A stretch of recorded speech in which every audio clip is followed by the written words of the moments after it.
top 16 teams from Europe and North America. 8 weeks of non-stop Rocket League. Catch every match and stay on top of the latest scores and standings all in one place. This is The Grid. Overtime. Archer just taking his time, a midfield pass play, and they hit it! Mode again, looking for another reset. We'll get a beast mode! What are you doing? 4 of the top brains in Rocket League will guide you through all the excitement, stories, and upsets. Yep, the winner shades already. He's got a weird childhood. I'm going out, I can't talk anymore. Oh, finally Ajax will shoot, he scores! That's the flip, can he get it? Can he get the double bonus? And it'll all be streamed live on the official Rocket League Twitch and YouTube channels. The Grid. Overtime.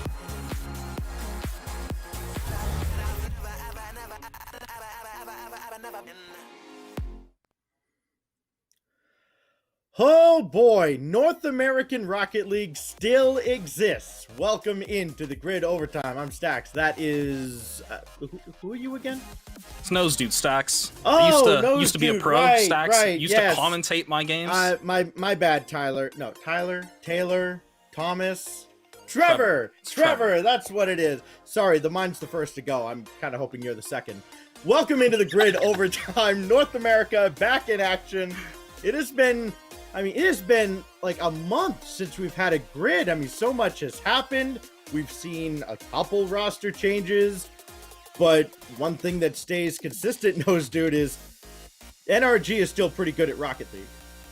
Yeah, NRG and Envy, they've been battling back and forth, and it seems like nobody's really gonna dethrone them quite yet. They're looking really strong. Right below them, a close third. I'm saying that's probably Space Station. I think they've safely secured that spot. And although here we do have the grid point leaderboards, NRG way up in first with such an insane lead. Then we got Space Station in second, G2 in third, and Envy all the way down there. You expect them to be up a little bit higher, but Peeps, they beat out Envy in fourth. E United, then Sonics, KCP. And down on that second half, you don't want to be there. That's Rogue, Knights, Charlotte Phoenix, Continuum, Version 1, Ghost, Alpine, and then in last, Jamal Jabari. And Continuum, one of the names I mentioned, they're one of the teams that made a roster change, kind of unexpected. I believe it was Spider they replaced for Bob. So that's going to be interesting to see how that plays out.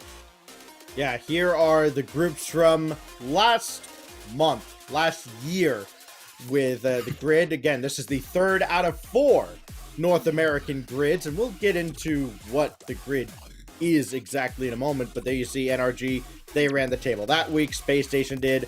The Pittsburgh Knights played out of their minds throughout the entire month of December. And then down in Group D, I mean, that was a scary group to be in. You had Jamal Jabari giving everybody a run for their money. Envy had to sweat quite a bit, but in the end, those were the standard. Of course, everybody gets into the playoffs, so, you know, having a bad day on group day, not the worst thing in the world. But then, when you get into that playoff bracket, all bets are off, and there you see the one constant, literally the only constant throughout the grid, NRG, at the top, at the top, at the top again, and then in the grand finals, still on top over Space Station Gaming. Yeah, and you know, if you ignore the left side of the bracket, everything seems normal. But if you take a look at the first round, we have Charlotte Phoenix beating G2. We have KCP beating Envy. So many upsets. We had no idea what was going on. Continuum beating Rogue, and then they make a roster change. That's a little interesting. We'll see how that goes. I mean, Peeps taking on Knights. They win that. It was impossible to predict the outcomes of those early matchups. Oh, I know. We'll see if week 3 is a little more predictable for my mental state. I'll be needing that.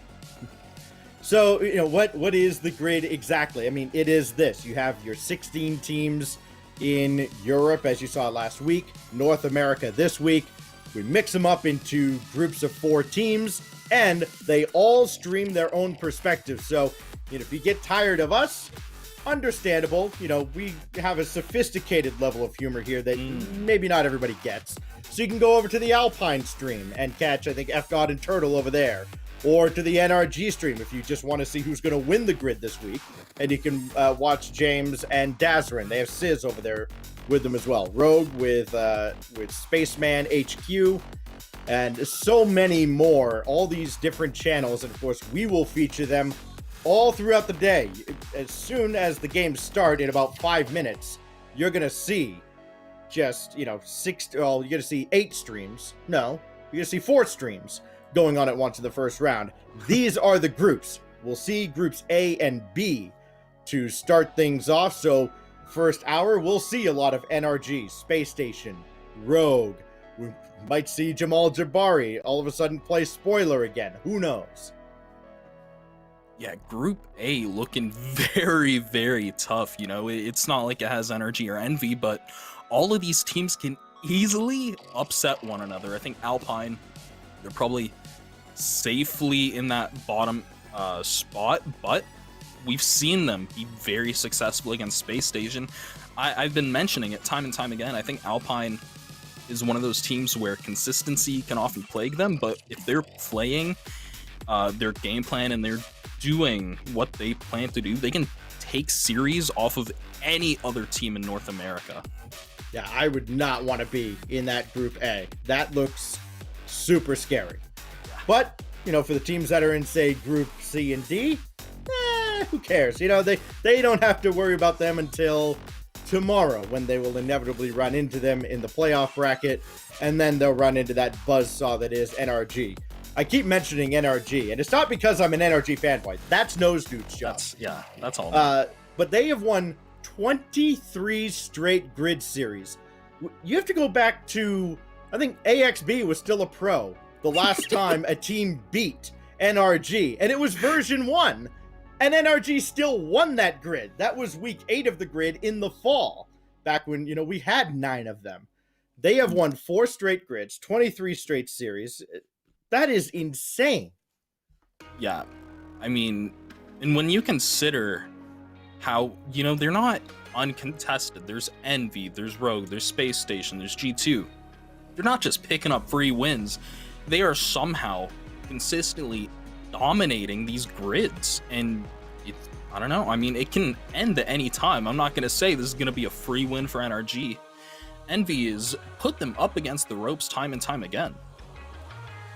Here are the matches we'll see in this first hour. Space Station against Alpine, Rogue against the Knights, NRG gets Jamal Jabari, repeat of the first round of the second North American grid, and then E United gets the KC Pioneers. I remember watching Jamal Jabari play through the group stage in Grid 2, again, last millennium, and thinking, sure, NRG is good, but we saw what Jamal Jabari did against, Rogue and Envy, and hey, they could play with the big guys. And then NRG just came along and splat. Yeah, if your game plan isn't absolutely solid, if you're not used to the speed and the style of NRG, they just come at you like a truck. There is nothing you can do to stop them when they're playing their game. You just have to have so much experience against them. It's so hard to grab an upset against NRG, whereas I find that a team like G2 or Space Station, they're more prone to giving those upsets, but something about NRG, it's just that much harder. You know what annoys me about how good they are is, I remember, I don't remember which regional it was, maybe it was even the major, where, Garrett or somebody, I'm pretty sure it was Garrett, was talking about, we don't get too high or too low on our wins and losses, and the grid is it's not like we're mailing it in, but we don't care about the grid as much because it's not like the RLCS regionals. And since September 24th, nobody's beaten them in the grid. Imagine that's got to be terrifying for the teams of the regional. Imagine what you have to deal with when they try. Good grief. Oh my goodness. There are other teams though in this grid. This is again just the first hour. We've got 4 hours of plenty of action. You can see all the streams up on your screen right now. Each of the 8 teams that are playing in this opening round. Then we'll have 16 teams playing, all 16 playing in rounds 2 and 3. And then we'll finish the night in our 4th and final hour with groups C and D. locking it up. So there's going to be a lot of action all over the place. You'll see it all in one central place on this channel. And as mentioned, you can head over to those other streams, like over to Red Shop stream to watch the peeps, over to NRG's to watch NRG, etc., etc. There's plenty going on throughout the night. Yeah, I think this is just such a great format, because if you're just the biggest Garrett fanboy, you can head over to the NRG stream. If you're a big Chicago fanboy, you got the G2 stream. If you're a big Kronovi fanboy, better luck next season. You might be out of luck here. But, and if you really just hate North American casters like myself and Jorby, then you can go over to Johnny Boy's stream and watch Space Station. It's going to be a great time. There's something for everybody here with the grid, all over the place. You just can't top that. And as you see on your screen once again, you have the individual streams, so you have quite a large selection. And I mean, the games should be getting started pretty soon. Gonna be pretty excited for that. Right off the rip, we do have, I believe it is Space Station and Alpine. They're one of the first round matchups in Group A. That is gonna be very close. Dax, I believe you were mentioning to me earlier, just off stream, that Alpine actually has a pretty decent record against Space Station, don't they? Yeah, well, I say decent as many teams can expect to. They're 3-3 against each other. And that, of course, especially courtesy of Fool's Love over on Reddit. If you're not on the Rocket League Esports subreddit, first of all, get on there. We need more voices on there. Trust me. But second, Fool's Love is a guy on there, and I think Gibbs has shouted him out a couple of times. He is, for someone who's a numbers nerd like myself, he's absolutely perfect. There's so many stats. He has head-to-head records, hour by hour, of what you can expect tonight. Like Space Station Alpine, 3-3 against each other. NRG has never lost to Jamal Jabari. Rogue and the Pittsburgh Knights apparently have not faced each other at all in RLCSX. I have to double check that. Wow. I find that stunning. And E United and KC Pioneers, the other match going on, only 1-1 against each other in the entirety of RLCSX, going back to the fall regional and the last winter grid. So a lot of great information available there, and it's just a wealth of knowledge for any fellow stats nerds. The games are starting, as Nosdew mentioned, relatively soon. We kind of feel like at times where the broadcasters just waiting for the media timeout to end at the start of the game, just like all the players are out there on the court, the music's playing, they're just standing waiting for the ref to actually throw the ball up in the air. We're just like, yeah, well, ESPN's got to get their extra $50 worth out of this ad. Like, can we go already? But yes, the games are starting very soon, and as soon as we have a bunch of streams up and ready to go, we will take you to them. Yeah, I think just to take a closer look at some of the other matchups we've got in the first round. As I mentioned, Space Station versus Alpine, that one's going to be close. Rogue versus Pittsburgh Knights, that is another very close matchup. I mean, all of these with the exception of NRG versus Jamal Jabari, I can easily see them going either way. I think this stream's off to a pretty good start. Yeah, with the exception of having us on the screen for a while, it's off to a great start. Rogue and the Pittsburgh Knights, by the way, I mentioned the Pittsburgh Knights were just dynamite all throughout the month of December. Rogue as well, they both had a very good showing, especially by PK standards in the, the North American Summit, the North American Summit event, as we are underway with E United and KCP, and well, Tristan scoring goals. Hello, what a transition! Clean. E United, their like production's been fantastic. It has all grid long. Them and KCP, so both streams. Like, if you can get like a multi-stream up, or at some point if we have both streams going side by side, you'll see these two more than a lot of teams on either side of the pond. They put so much into the production, and that's another great thing I love about the grid is everybody's got their unique take on what a broadcast should look like, and boy, these two keep pushing the envelope. Now we do see Jamal Jabari and Energy. They've got their game started. They're about 40 seconds in, and it's 0-0, although you want to have a bit of a bet on how long that lasts? Yeah, NRG's, so I think they just brought back a very old game show, Name That Tune, and I just imagine NRG is like, yeah, I can end this series in 1 minute, but apparently they can't because they are still scoreless with JJ, at least for now.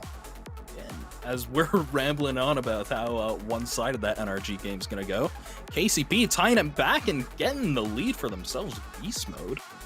Showing up huge. Oh my goodness. Yeah, just started adding him to the highlight reel. He had the E United defense completely clueless there. And Stacks. they had, what? Jamal Jabari. Oh taken my the lead. goodness. I was going to say that the guys on the right, E United and KCP, took all the goals out of NRG, but, well, Jamal Jabari, they've got a lead. Okay. Again, Perhaps, September 24th is the last time it happened. And then NRG won that grid anyway, so we'll see. You know, I don't want to get ahead of myself here, but could this be the day? NRG, they lose a series? You know, It's, right now, there are NRG fans in the chat that, for whatever reason, aren't over on the NRG stream, just going, oh my goodness, typical North American casters. NRG gives up 1 goal, and now they're all washed up. The world's against That's them. How true. can they possibly come back? Get it together, casters. That is factually correct. You know me, just a big NRG hater, of course. Former NRG sub, by the way. Now, half the game pretty much gone in the NRG game. This is, you expect NRG to get that tying goal pretty quickly. They've done so in the past, Whenever they lose the lead, it seems like it just disappears as they grab a quick kickoff goal, but that's not been the case quite yet. As both these matches go on, I am curious because almost 2-0. I am curious to see how a team like Jamal Jabari kind of keeps this going. Like, eventually NRG is going to get theirs, right? You have to imagine they're going to score. Maybe they'll score a couple in a row. Can a team like Jamal Jabari overcome that? Because, look, momentum is a big thing in Rocket League. And when things start out going well, cool. But as soon as they start going wrong, boy, was that Garrett almost full-shotting a player into a free goal? Oh my goodness. I thought there was going to be pretty much an own goal right there. And ooh, who was that? Beast Mode getting so fancy, just staying behind the ball, tries to get the wave dash shot. That would have been very pretty, but he grabs the assist anyway. Or no, that was Rapid, and it goes off one of the E United defenders. That's so unfortunate. Well, and Jamal Jabari has just doubled their lead. They're starting to pull away from the juggernauts that are NRG. Is that a pinch goal? Did he actually get that? I don't think he did. Couldn't tell. I've learned to stop actually asking, was that a X? Because, then Dazarin will start roasting me. Was that a triple tap? No, Stacks, it wasn't. Like, come on. Chat agreed with me. Yeah, we know chat. The experts of Rocket League are always correct. And That's another 3-0. one for Jamal Jabari. What is going on? New year, new team. Right? Yeah, this is NRG's first grid game in a month. First game in RLCS in a month, in any kind of RLCS. Remember, the regional came even before the second week of the grid. So, shaking off some rust or having it forcibly removed from them by Jamal Jabari, who are just doing whatever they want in game 1. Except, well, there, NRG finally got one back, and they are not out of that game by any stretch. No, as long as there's around 30 seconds on the clock, I have faith that NRG can come back from almost any lead. It is ridiculous how many goals they can chain together. And that's what United's going to need to do. I thought they'd be off to a stronger start here, especially picking up the first goal. But KCP, they've been looking a little rough in the past. United's been looking strong. But it seems like the script is kind of flipped here in week 3 of the grid. Jamal Jabari has never beaten NRG in a series, and they are trying to hold on for dear life. NRG just swarming around the Jabari net. I mean, something's got to give eventually, but finally they got out. Oh, man. That is a huge defensive stand. Wicked shot. Goes off the goalie into the crossbar and post and out. That is a fantastic save to maintain any semblance of hope, but with time whittling away, NRG, they're probably going to be thinking about game 2 here. You just saw Tristan score again, that transition where they have the player profile. That was Tristan smiling, by the way. Oh, with a second left, I thought maybe there's just a shred of hope for a tying goal to grab an overtime, but not the case. And Jamal Jabari, they pick up the first win. We were just going on and on about how it's going to be a clean sweep for NRG. And now we see the rest of the games getting started here. Ooh, hey, quick one goal down for Alpine. 1 down, 2 to go. That's all I'm saying. There's a chance for the Jamal Jabari guys over on Toasty's stream. And yes, as you can see, the other 2 matches in Group A, or Group A and B, underway.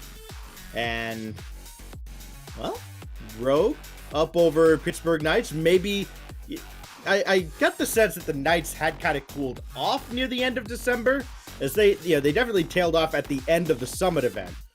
But if they can find the form they had throughout the second NA regional and even the first one, boy, they're going to be a team you do not want to run into either in group or bracket stage. Yeah, when they're in peak form, they are absolutely a terrifying team, as we see Rodoko tying up that goal against Rogue. And it was some weird defense coming out from Rogue there. Bad 50 into the corner, nobody there to challenge, and the goalie, he's at threat of getting bumped. Just a rough situation overall as Rogue concedes a goal there. And this is kind of the chaos of the grid that we both, I know, just absolutely love to see, where, again, there's so much to keep track of.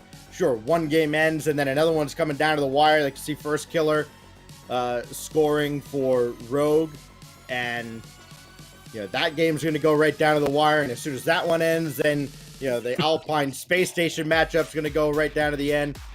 The timer bugged out a little bit on the night stream. There isn't that much left there. They go reset it up over a minute. It's one of the weird quirks about that custom scoreboard that sometimes they're still trying to work on, is getting the clock to stop when it's supposed to, as they're all tied up. Good grief. Oh my goodness. And Tristan grabbing another goal in the series, but they need this game win. And, yeah. Oh my goodness, just goal after goal across all these streams. Alpine doubling their lead against Space Station. We may be having our first listen in of the night if this game gets a little closer to OT here between Rogue and the Knights, as all 4 matches figuring to be very, very close. Even the Jamal Jabari NRG matchup is, man, a lot of near misses, a lot of actual scores, like Beast Mode scoring that from the stealing. Madness. Are you what are you kidding doing? me? Play the game properly, Beast Mode. We saw the tweet out earlier today, right? The ceiling pinch. All right, well, hey, we'll get to that in a moment. Rogue and the Pittsburgh Knights are getting to overtime. Let's listen in. Yes, at the midline, just pops it up to the ceiling. Sosa could carry. I think he got challenged there by Turo, and Rodoko has to back him up. So we'll see if the Knights can get the 1 goal they need in the last 8 seconds to take game 1. We'll see. All we have to do is keep it up. That's going to drop, though, and we got overtime. Game 1, and this is why I said it's going to be close. It's going to be back and forth. You're going to have goals because both these teams love their offense, which means they're giving up a little bit of that defense as a result. 6 goals total for the 2 teams. This makes sense right now. Seen a lot more challenges from the Knights, too. Like, you're not having these crazy dribbles off the backboard to so-and-so, to pass and whatever. Like,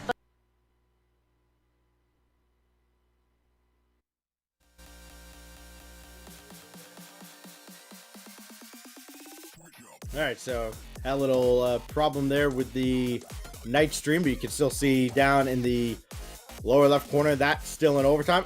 Now, the Brexit boys, that's Spaceman's name for them, not mine. Well, and Stuffy, we love you. They had everybody just spamming RLCS OT, spamming this, that, and the other thing. I didn't see much OT spam over in the chat. Can we try to one-up the EU boys and girls? Like, can we show them that we are better spammers than the people on the other side of the pond? NA always does it better. Right? You just gotta put in the effort, Stacks. Yeah, we just need RLCS OT 1,000,000 times, and that'll probably fix the night stream and everything. I think if we can spam RLCS OT, I bet we can get that game back in full screen, because the game's not going to end anytime soon. Oh, just about to end. Well, yeah. There goes that. Never mind. Nice try, Stacks. Well, you know. But for next time, OT, I want to see that RLCS overtime spam just non-stop. Just flood the chat with it. Typical North Americans just stealing everything the Europeans do and trying to make it their own. Yes, like The Office, we made it better. So, Rogue takes game 1 with Taroko scoring the game winner. Boy, back and forth, crazy game that was, and more insanity going on all over the place. You see Jamal Jabari has just made it 2-0 over NRG. They scored 5 unanswered goals in the first 9 minutes of this series. I don't even know what to state. Stacks, I think NRG might have heard you when you said they had 20 or so just undisputed series wins in the grid. I think they're doing this to mess with you. That is my only explanation for this. I don't understand. Yeah, this takes, like, there's a whole notebook full of notes about, why NRG is so great and how nobody can beat them, and they are our Rocket League North American overlords, and Jamal Jabari is just out here like, LOL, what's up? Yeah, they're just taping down boosts. They don't even care. NRG, they are getting one back, and with 20 seconds left, they can easily tie this, send it into overtime, and then you guys will have to spam. That's really all I want. I just want to see some spam in the chat. Well, Jamal Jabari looking like group play heroes, at least right now, even over the past couple of grids. But you got to do it tomorrow on playoff day as well. They also have to hold this lead for 14 seconds, which much easier said than done, especially after that demolition.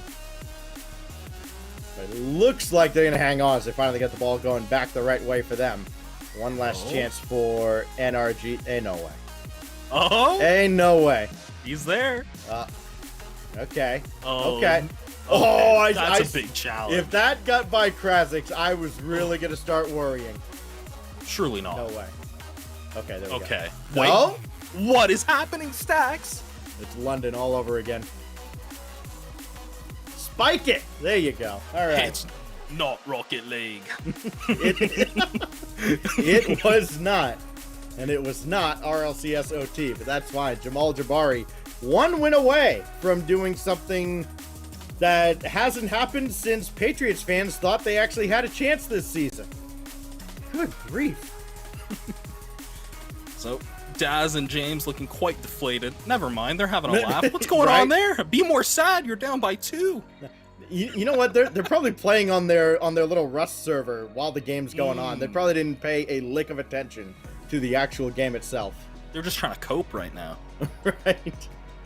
Well, everybody handles stress differently.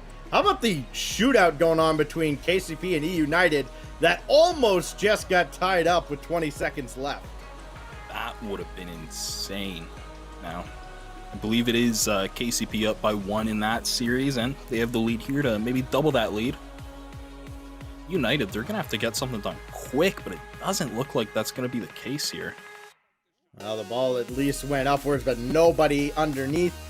So the Kansas City Pioneers, they are up 2-0 in the series. So, game score, not looking all that close. The scores within the games, they are battling for everything they get. And finally, NRG has their first lead of the night. It has been a long time coming, and we see, oh my goodness, immediately tying the goal is Oh no, that's a highlight. What am I thinking? I was gonna say, I think I saw that goal before from beast mode. Yeah, they're just so good. They just have shootout after shootout. It's been 2 minutes already into game 3. No, it has not.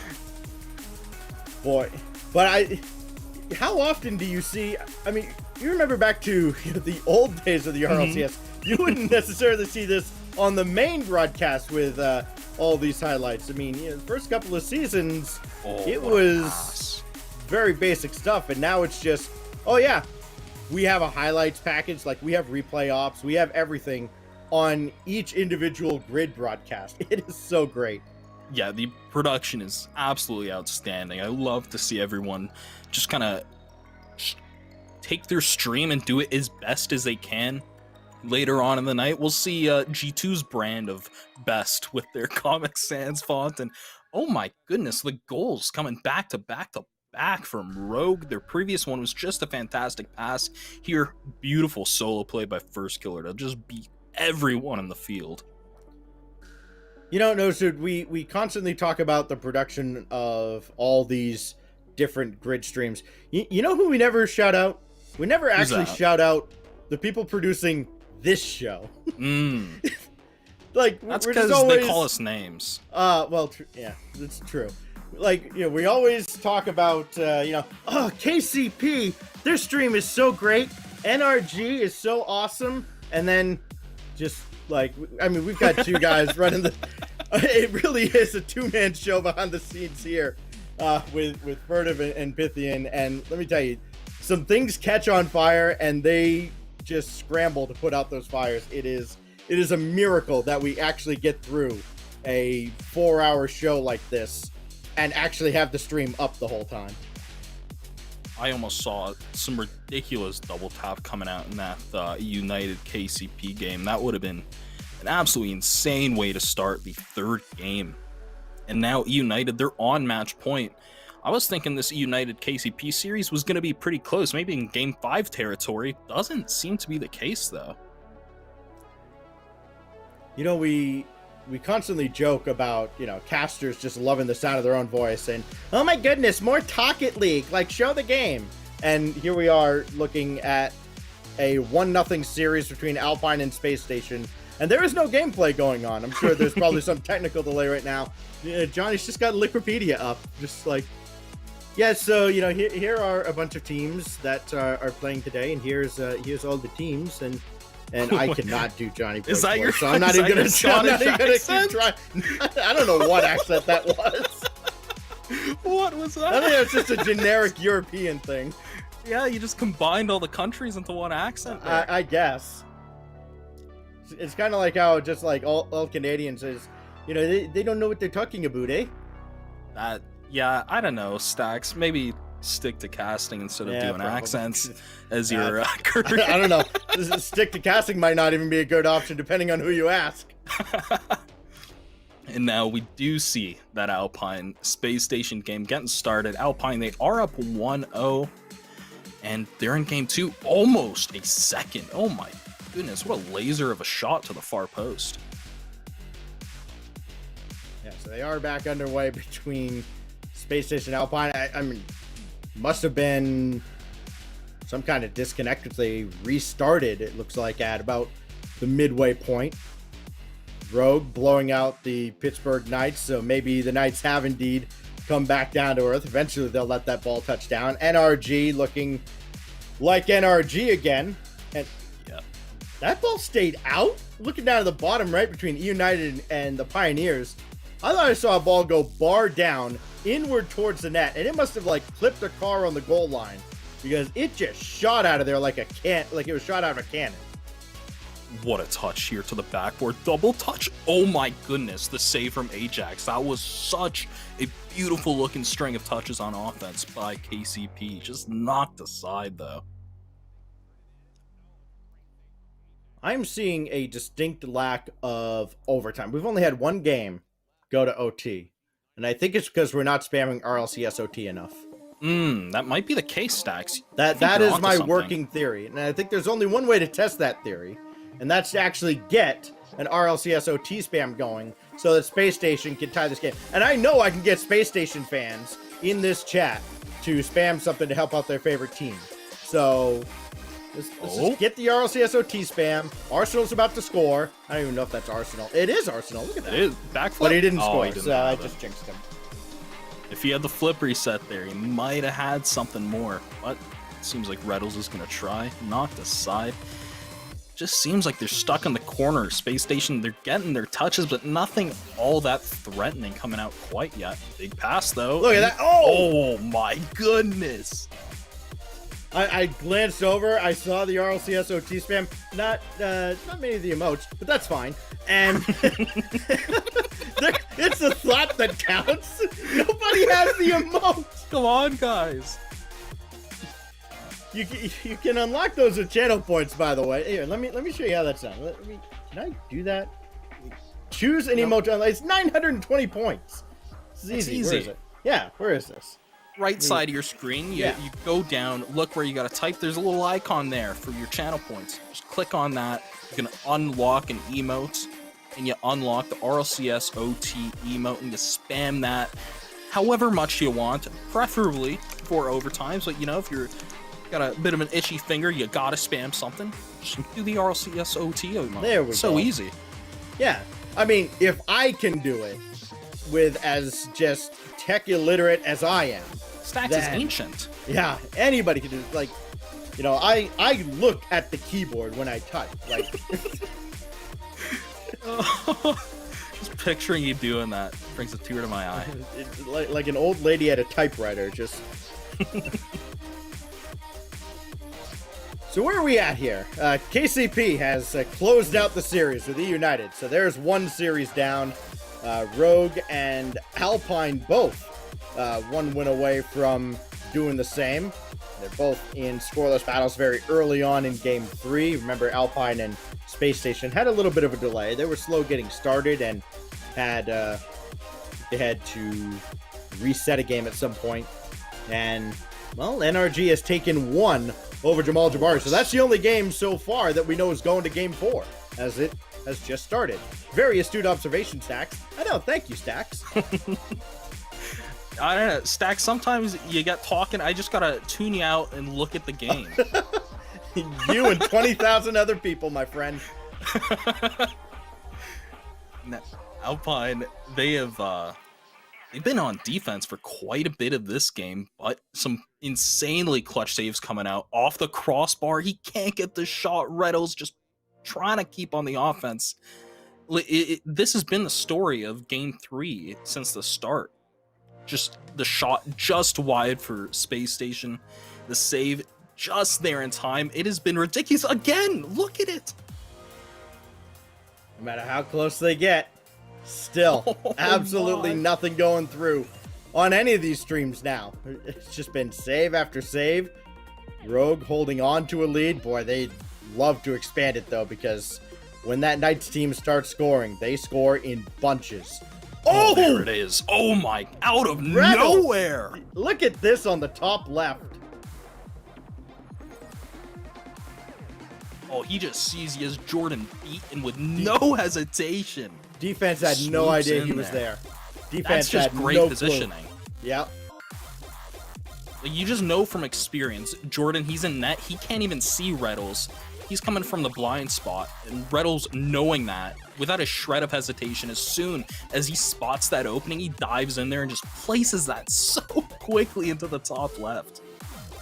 That's when you're just watching the ball being carried through the air inward, and then it's almost like a jump scare as Reddles comes in from out of nowhere. So if that scoreline holds, they'll force another game, but it's a long way back for both them and even longer for the Pittsburgh Knights. And Space Station waking up. They're doubling that lead, trying to make the reverse sweep happen. Kendo and Hazmat, you know, they are just loving life right now. First of all, good looking presentation. Second of all, congrats. You're 1-0 in the grid this week. We'll see how long that lasts. It's a better start than last week, I believe. So or not last week, last grid. Oh my goodness. Yeah. Well, so I know. I know, it's just yesterday when it felt like NRG was still on top of the world. And now Jamal Jabari's on top.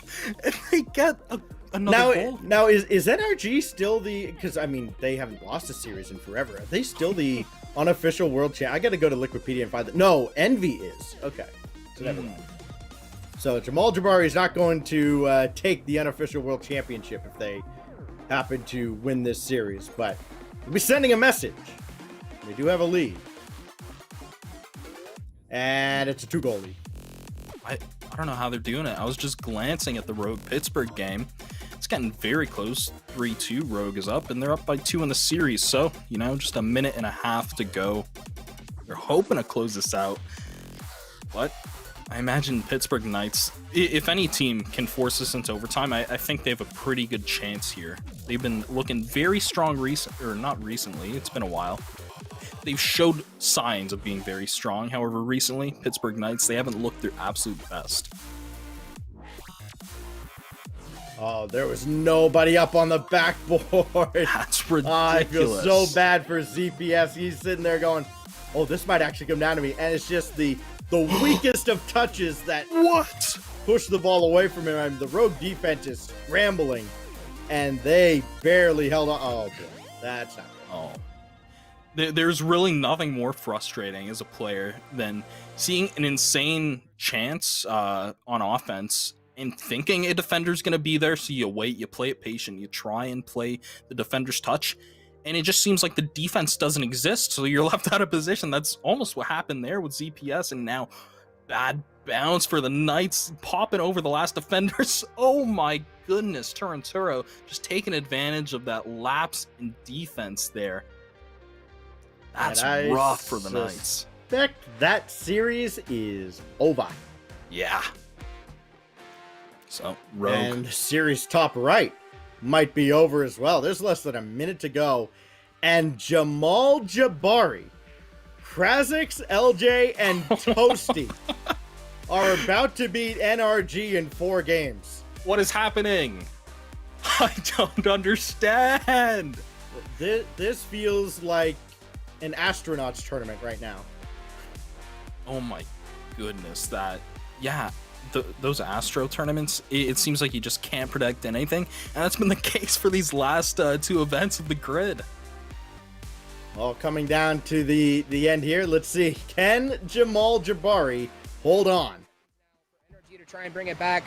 12 seconds for Jamal Jabari to hold on to Krazix in the corner. It's not gonna happen, ladies and gentlemen, and everybody in between, or otherwise Jamal Jabari beats NRG 3-1. And what a series this was for the boys. They have been absolutely unreal and buzzing all over down there on the pitch. This is a huge win for them. They absolutely earned it. They were all over NRG on both sides of the ball, and they are rewarded for all their efforts. And even still, so what is it? Something like 90 to 100 days or more that since NRG lost a grid series, and the first time they play an RLCS match in 2020 or 2021, they lose. So here we are. Welcome to the new normal. They lose to Jamal Jabari. I'm at a loss for words here, Stacks. However, we've got another more pressing game in front of us. It's Alpine versus SSG. Space Station, their round 1 life is kind of on the line here with Alpine up 2 over them. Yeah, Alpine went out to a 2-0 lead in the series. Space Station did win game 3 to prolong things there, and now trying to ride that wave of momentum. Boy, I thought it was going to happen there. We've talked about this a lot, especially over the last year or so, how routine that play has become that we just saw out of Arsenal. Before, it used to be, whoa, he went for a ceiling shot. Now it's, oh yeah, he's going for a ceiling shot. Watch this just go sideways. It's a big counterattack chance, though. But Arsenal up so early and typical there to support. That is just picturesque defense. Good touch by Percy to do the same, and big demo by Jordan to stop any offense. Pinch is kind of soft, though. Would have hoped for better if you're Alpine. So where's everybody at in the chat? Like, what is the breakdown of fans here? Who wants to see Alpine close this out, and who wants to see Space Station continue this and go into Game 5? I'm very curious. Let's on the chat. What do you got? Alpine or Space Station out there? Judging from the RLCSOT spams earlier, I think we got more Space Station fans, but I could be wrong. You know, I always love an underdog story, and although in this specific matchup, yeah, the stats do favor Alpine, I still like to see Alpine win the series, you know? I just love the tears from fans. Now, what's happening over in Europe? Like, Renault Sport no longer sponsoring Vitalin, and they went and named themselves, like, Renault, I think, renamed themselves Alpine. Can we get an injunction against that? Can we just, like, let me tell you, this Alpine does it better, first of all. Second, why? Yeah, some things you just don't ask questions for, Stacks. You don't want the answer. You're right. Oh, this could be a pat. Okay. Oh, what a drop down to Percy. I think myself, along with the defenders, you expect that backboard pass to go out. You see Reddles, he's edging forward, trying to read the pass, but it just gets dropped straight down. It's so awkward to react to that. And Alpine, they pick up the lead, 2 minutes to go, plenty of time. But when you're down by 2 in the series, it can feel like a lot more than just a 1-goal deficit. I do want to just answer a quick rumor that has been perpetuated around just the esports scene in general. Yes, we do hate your favorite team and we want to see them lose. There, just throwing that out there. It's just more fun that way. Yes. Oh, what a pass. It is cut off pretty well by Reddles, and he's getting maybe a little greedy, but he's got faith in his teammates, and it is well placed as he steals that back corner boost from the likes of Alpine. And now, oh, what a fast touch. Reddles going for the double tap, and he gets the 50. Big shot opportunity. This could be it right here. Oh no, Statistical just too slow. You don't expect that from him. That could have been it right there. Yeah, but instead that's it. Okay. Yeah, they're just calculating it. Leave him less time to score before overtime. Perfect. Now, why would you want the perfect counterattack goal? Let's just let Alpine clear it and then just bang it. Top shelf past everyone. Sure, why not?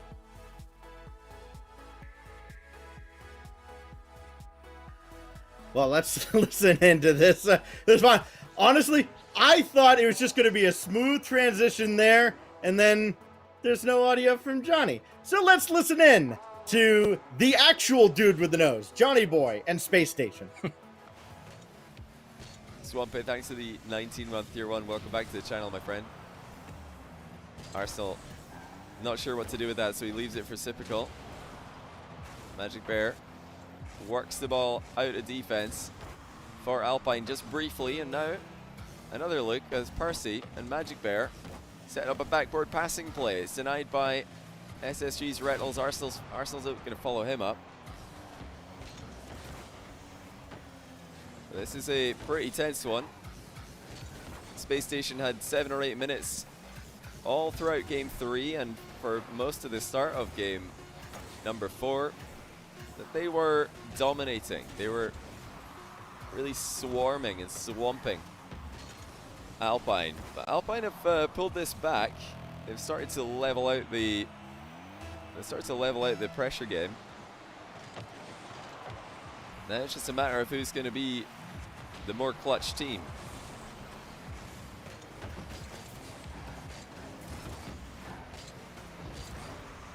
You've never seen anyone as consistent as Khaled, top 1 in every competitive. You mean in every ladder? Well, Pashi did that years ago. Fairy Peak's done it. Khaled's done it. I don't know if there's any other players who've been rank 1 in every game mode at the same time, apart from those 3. But it has been done. Shredry, thanks for the prime sub. Welcome to the channel. Space Station looking to send us into Game 5. Jordan's got other ideas. Magic Bear waiting for the opportune moment to challenge Statistical, but he doesn't find one. And now Statistical tried to leave the ball for Arsenal as he was at the near post waiting. Composure being shown by SSG. No rush. And oh dear, Jordan Had to be saved by Percy, who is respawning. That was awkward. Jordan now getting a bit more actively involved in the game. Sends the ball high over the space station net, as does Magic Bear on that last play. That's risky, but a couple of bodies in the way of the shot keep it away from the SSG goal.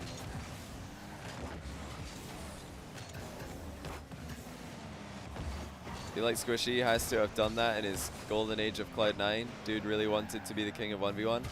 I don't think Squishy's ever been ranked 1 in every game mode. Maybe he has, but I've never seen that myself. I don't remember Squishy ever being ranked 1 in 1v1, but maybe, yeah, maybe he's been that as well. I don't look every day.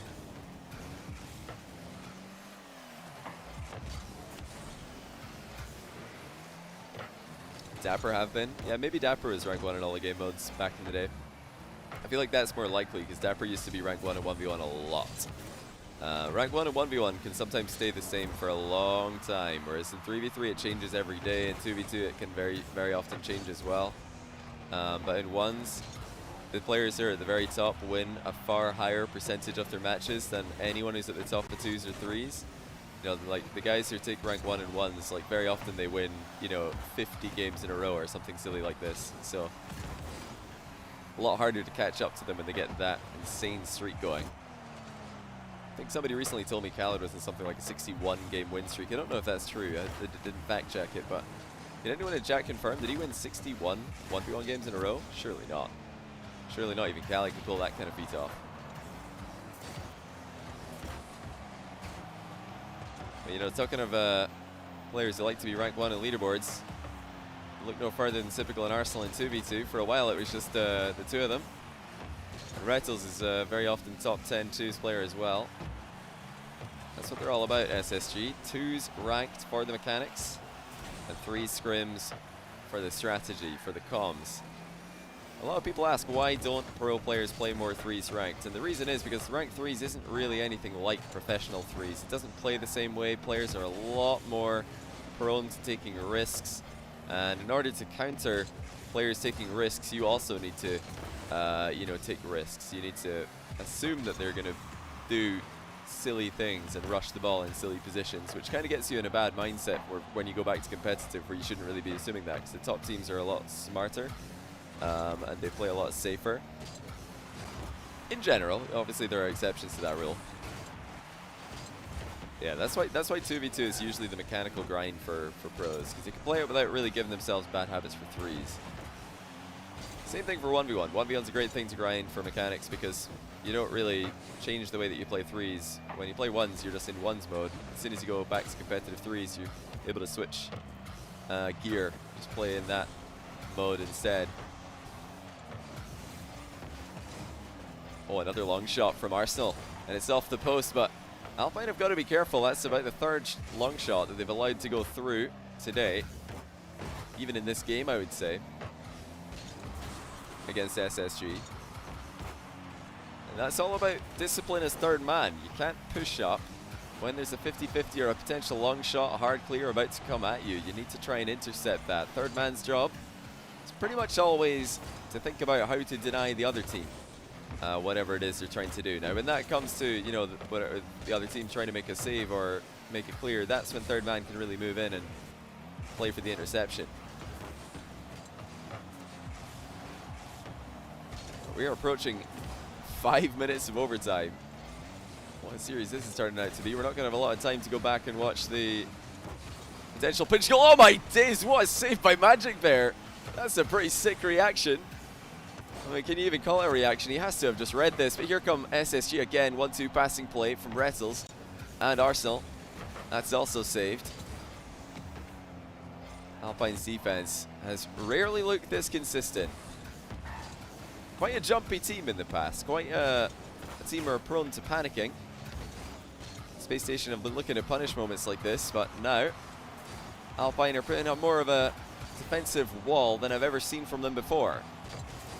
Arsenal to the crossbar. That's some great passing from SSG.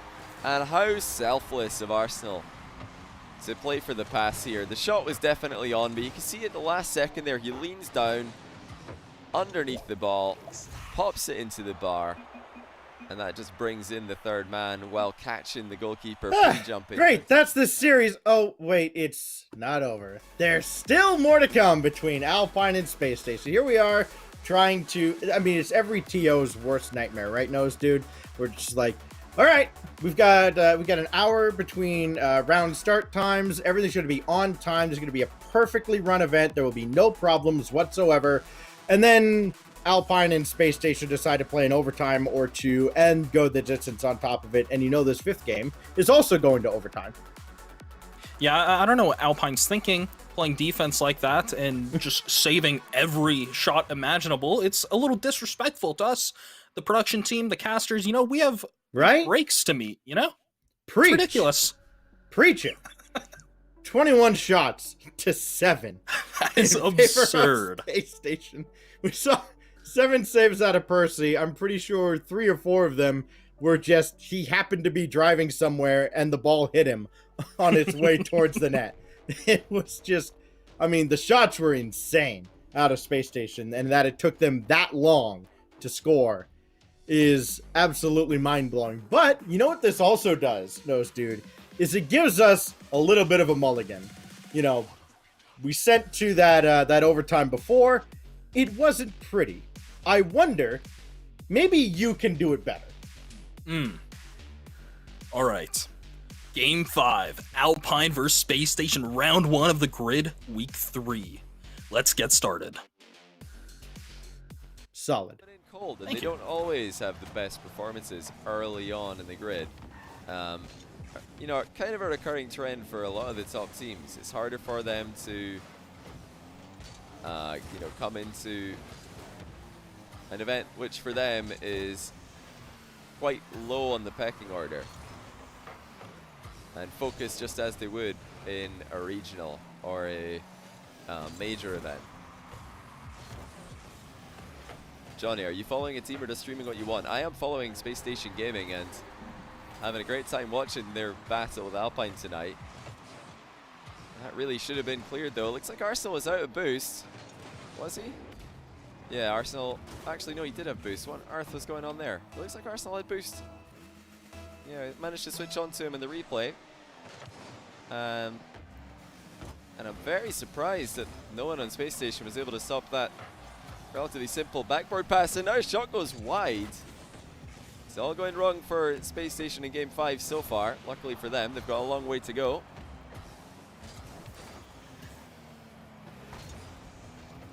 Why do I have an Alpine banner? I don't think I have an Alpine banner. Oh, maybe it's like a graphical bug. Why did I have an Alpine banner between games there? I don't even own the Alpine banner, so if I had an Alpine banner, that's a cheeky little scam by me, just getting it for free. Oh, look at this, 2-0. Parsi again, first on the scene for the high center ball. And you know, another occasion where Space Station have completely failed to defend a bouncing ball. This time off the ceiling for the first goal, it was the backboard. Now the ceiling, Rettles just flop by there. Press pause. I don't have an Alpine banner. I've got some green, I don't know, heart rate monitor, whatever you call that. Where's Smellsworth at? Treebeer, thanks to the 14-month prime. Smellsworth is sleeping, so he's got to wake up early for his other, as well as real job tomorrow. It's a big boy daytime job.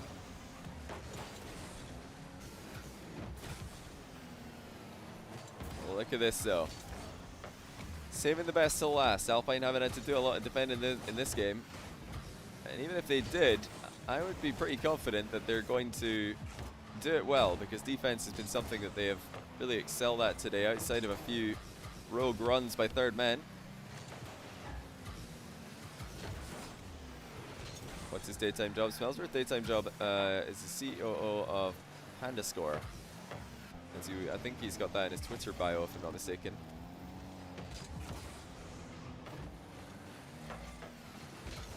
Chat fixed. Was it broken?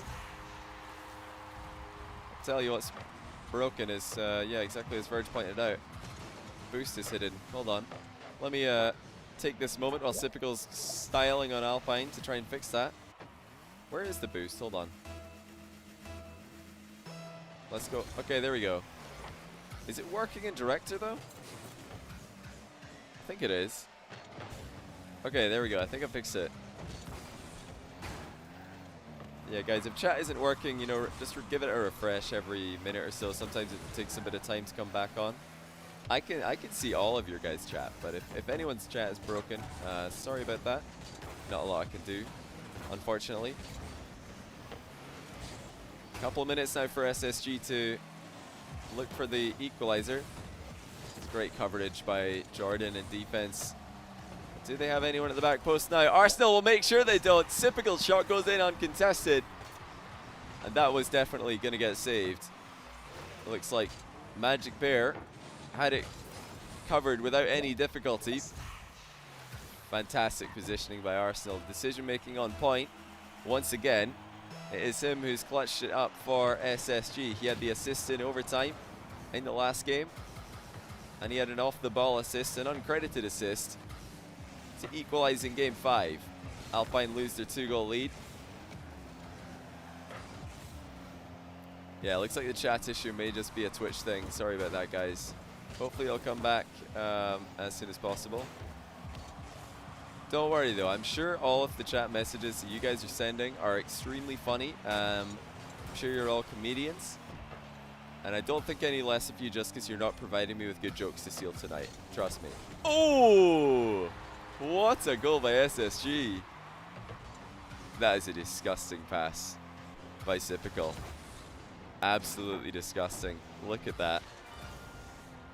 Any closer to the goalkeeper, Percy gets it. He'll take a good 50-50 there any day of the week, but Rettles in full stride. Didn't have to break for a moment.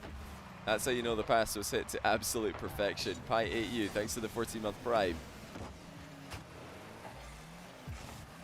Can SSG hold on? No, they can't. Oh, what a disaster this was going to be.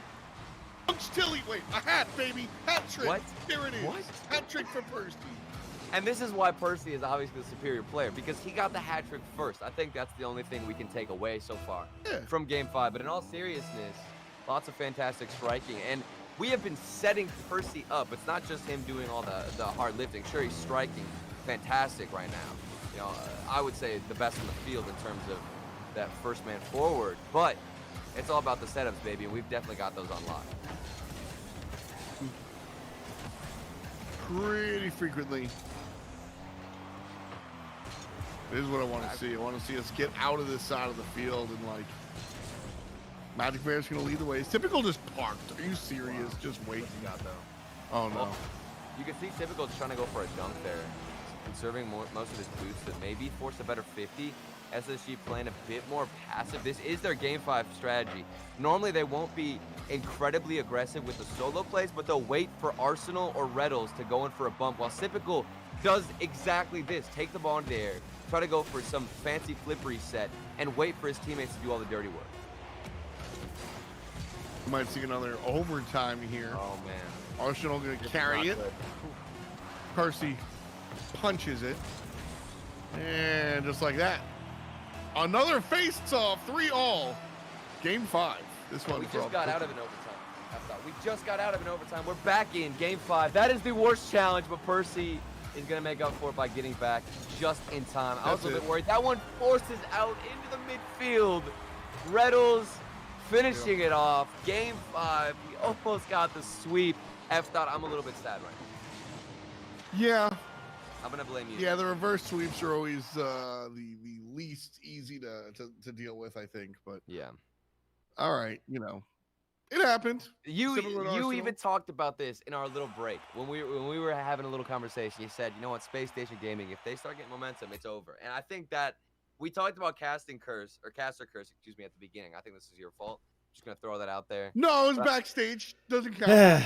Anytime we let F-Dot get involved with anything, that's when it goes downhill. Alpine reverse swept by Space Station Gaming, and in absolutely heartbreaking fashion too. Overtime in games 4 and 5, you know, we were gonna get the RLCSOT spam going. Even saw it up in the corner. We were trying to remind everybody, and then Rettles scored. And it's like, well, okay, the fun police have arrived.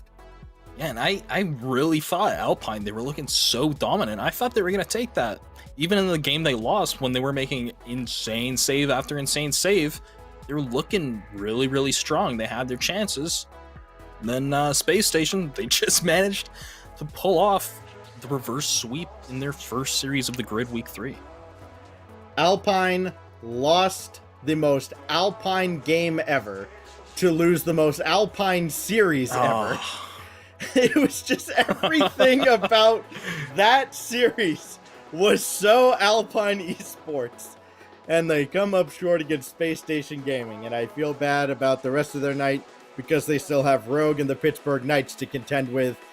There you see all the results from that opening round. Absolutely nothing out of the ordinary. The Pioneers won, Rogue won, Jamal Jabari won. Wait, what?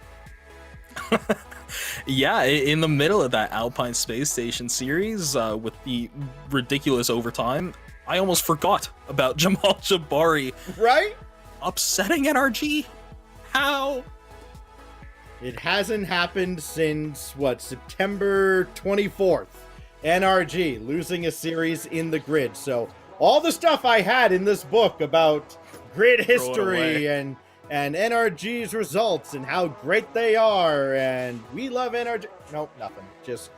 They're just another team that is 0-1 through 1 hour of the grid. There is still plenty more to come, including our second hour with both Groups A and B and Groups C and D getting their first matches in as well. The grid rolls on right after this short break.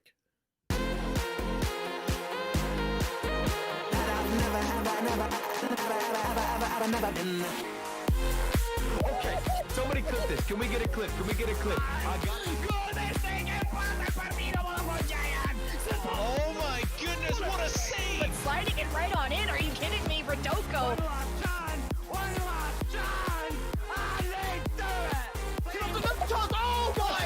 god! Unbelievable! The defense crumbles! The tank is empty! And we are going to overtime!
Welcome back to the Grid Overtime. Stacks alongside Dude with the Nose. Yes, I remembered your name now. It took me a while to get back into the swing of things.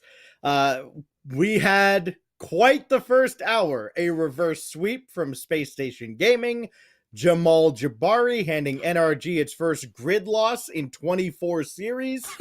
And now we turn our attention to the second round. And this is where it gets really crazy, Trevor, because we've got all 16 teams in action all at once. You thought the 4 streams all around the screen was going to be chaotic. Well, eventually we're going to have just 2 rows. It's going to be 8 streams all going on there. You'll see all 8 games going on at once, and you might have to kind of just lean in if you're on your phone like, yeah, okay. Oh, that's NRG's stream. Yes. I mean, there is a lot happening at once, and luckily we're our production team, rather. I'm not doing anything. I'm just talking about Rocket League. Our production team, they're kind of doing the hard part, finding out what's exciting, and they're giving it to us to watch and enjoy with all you in chat. Yeah, if at all it was possible to give you a behind-the-scenes look at how this show is run and how things go down behind the scenes, it would be a show in and of itself. We have a lot of fun here with our production guys. And now, yes, you see all the groups C and D teams getting involved now. You see the version 1 stream down there, Supersonic. I think he got some new broadcast setup gear. I think Lawler did as well. That's the other great thing about the first grid after the very long holiday break. Just everybody with all the new stuff they got for Christmas and whatever other holidays.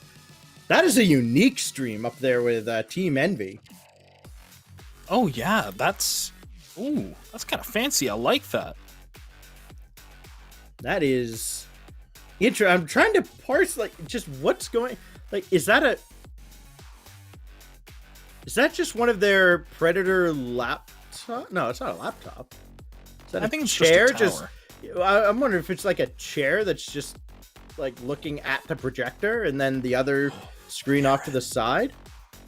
Oh, Garrett, that was so nice. You just got a flip reset off the backboard, popped it in top shelf, tying up that game against KCP. And NRG, they conceded to KCP. First Jamal Jabari. I know, right? Ideally, the second series goes a little bit smoother. I know it's a team that's maybe a little better than Jamal Jabari, but still, I was hoping they'd wake up. What's going on here? Well, that even may be a hasty statement saying that the Pioneers are better than Jamal Jabari. The Pioneers have not had a good winter split at all. That's fair. they have struggled mightily with the new format in the regionals. I mean, not the Jamal Jabari's, knocking over mountains or anything, but they did just beat NRG tonight, so they got that going for them. Speaking of teams that are struggling, yeah, go ahead. G2 and Continuum just getting started with the famous G2 high production value. Yes. I was wondering if anything was going to change about the G2 stream, and part of me was really hoping just not, because I've said it time and time again, I love this. JNAP scores there. This is the perfect parody of like a professional esports broadcast, because you still see the game. I mean, it's still highly entertaining, and it's just got all these cartoony graphics, but I'll be honest, that G2 overlay is better than a lot of things I've seen in this space. Yeah, without a doubt. And a couple of goals coming through at the same time. I believe Jordan and I want to say it was Justin, now First Killer, tying it up real quick against Alpine. I think Alpine might have a little more trouble here against Space Station than they do Rogue. Even though Space Station's a little bit better as a team overall, I think it's just a better matchup. I don't think Alpine's going to have very much success, especially in this group, against Rogue, Space Station, Pittsburgh Knights. I think Space Station was maybe their easiest shot at success. Yeah, all the groups going at once, so we'll be cycling through them as this round goes on. Again, this hour belongs to groups A, B, C, and D. Rogue still doing Rogue things, battling close with Alpine early, but man, if you're an Alpine, it was Rogue in the fall, right? Like, Rogue was the team that if they were playing a close game, their fans just wanted to turn the computer off. They're like, no, I don't want to watch this, because they were just getting set up for disappointment after disappointment. Alpine suddenly kind of overtaking that role. What a save. Are you kidding me? Even if they're down, at least Alpine is still performing with these insane goal line saves. I don't know how they're doing it time after time. Alpine has never played a boring series of Rocket League. Team that they're better than, they will make it entertaining. A team that is far above them, they will play up to their level. It's just everything is so close and down to the wire with Alpine. They literally match the level of anybody they play, or at least they make it look good. Now, Continuum, one of the teams we were talking about making a roster change, they swapped out Spider for Bob, I believe, and it doesn't seem to be going so well. They're down by 2 against G2, and you kind of expect that result. I think G2 quite a bit stronger than them as a team. I think when you make a roster change in the middle of a season, you're really hoping to shake something up, and that doesn't quite seem to be the case here, at least in this series. We'll see how it goes for the rest of the night. I'm already seeing people wondering, what is with that? What is with all the drawing in the bottom left? Look, that is just a professional esports overlay brought to you by Microsoft Paint or something. Actually, let's be honest. There's no way this was actually done in MS Paint, but it looks really good. Even the text, like the I don't know why I never noticed this. Yeah, the player names, like it's done in that kind of Crayola text. I love all the stats as well. It's great. It feels like I'm watching Rocket League as presented by Yoshi Story. Ooh, Ghost and Envy, they're tied up. I wouldn't have expected that. I figure Envy would kind of have a decent run of the night here. I'd say they have a pretty easy group, all things considered. They're up against Ghost, Charlotte Phoenix, and the Peeps, and I feel like it's pretty safe to say Envy's going to dominate that. Game 1 not looking to be the case quite yet. Oh my god, how did that ball stay out? Looking at the top right. Oh, it was a replay. Pioneers, what are you doing to me? They've gotten me with that as well. Yeah, they've got us both. I saw somebody ask, can we watch a game, please? Yes, there are 4. Which one would you like to watch? Pick one. I love chat. Never change. And just a reminder, since he was a little confused, every team has their own stream. You can go see whichever team you want to watch. We're just here to centralize all those streams, bring you all the action. But every one of these teams, they have their own broadcast up and running, and that's what I love about the grid. And the one in the top left, Rogue, trying to hang on for dear life. Alpine with another game coming down to the wire. Just flip a coin. Will they force OT? Not looking Still like up. it. Ball going the wrong way for No. them. Okay, well. There it is. I would be very surprised. There's I mean, no way. I've seen stranger things happen. That didn't What is touch? happening? Look, I watched Jamal Jabari beat NRG today, okay? In 4 games. Anything can happen at this point. Let it touch! Fair enough. All he had to no do was just let it go. Okay, there we go. I didn't think it was going to happen, but there's always that shred. As long as the ball's in the air, there is always that possibility. I thought it just might happen. Alpine has lost 3 games in a row by 1 goal in just the most brutal fashion. I feel, actually, yeah, 3, they've lost 4 in a row by 1 goal. No. Like, I feel so bad for that team. I really do. I was focused on Alpine's demise. Ghost, they grabbed the lead against Envy. Now there's just under 2 minutes to go. But don't tell me this is going to be another NRG Jamal Jabari repeat. I swear if that happens, I won't know what to think about this region. Are you saying you doubt your fellow countrymen freshness? I mean, listen. There is no solidarity up north, there's there? absolutely no solidarity. He's up against Mist, I think one of the most underrated players in NA. Turbo, Yes.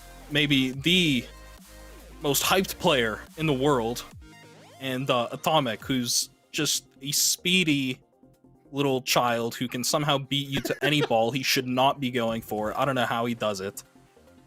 I'm very surprised. Your description of Envy really does match what Jorby and I had all throughout the fall season. Like, Mist is so underrated. He is so good at this game and nobody knows it. Turbo Pulsar, 4-time world champion. Yeah, this is my Jorby impression. And Atomic, he's just really good at Rocket League.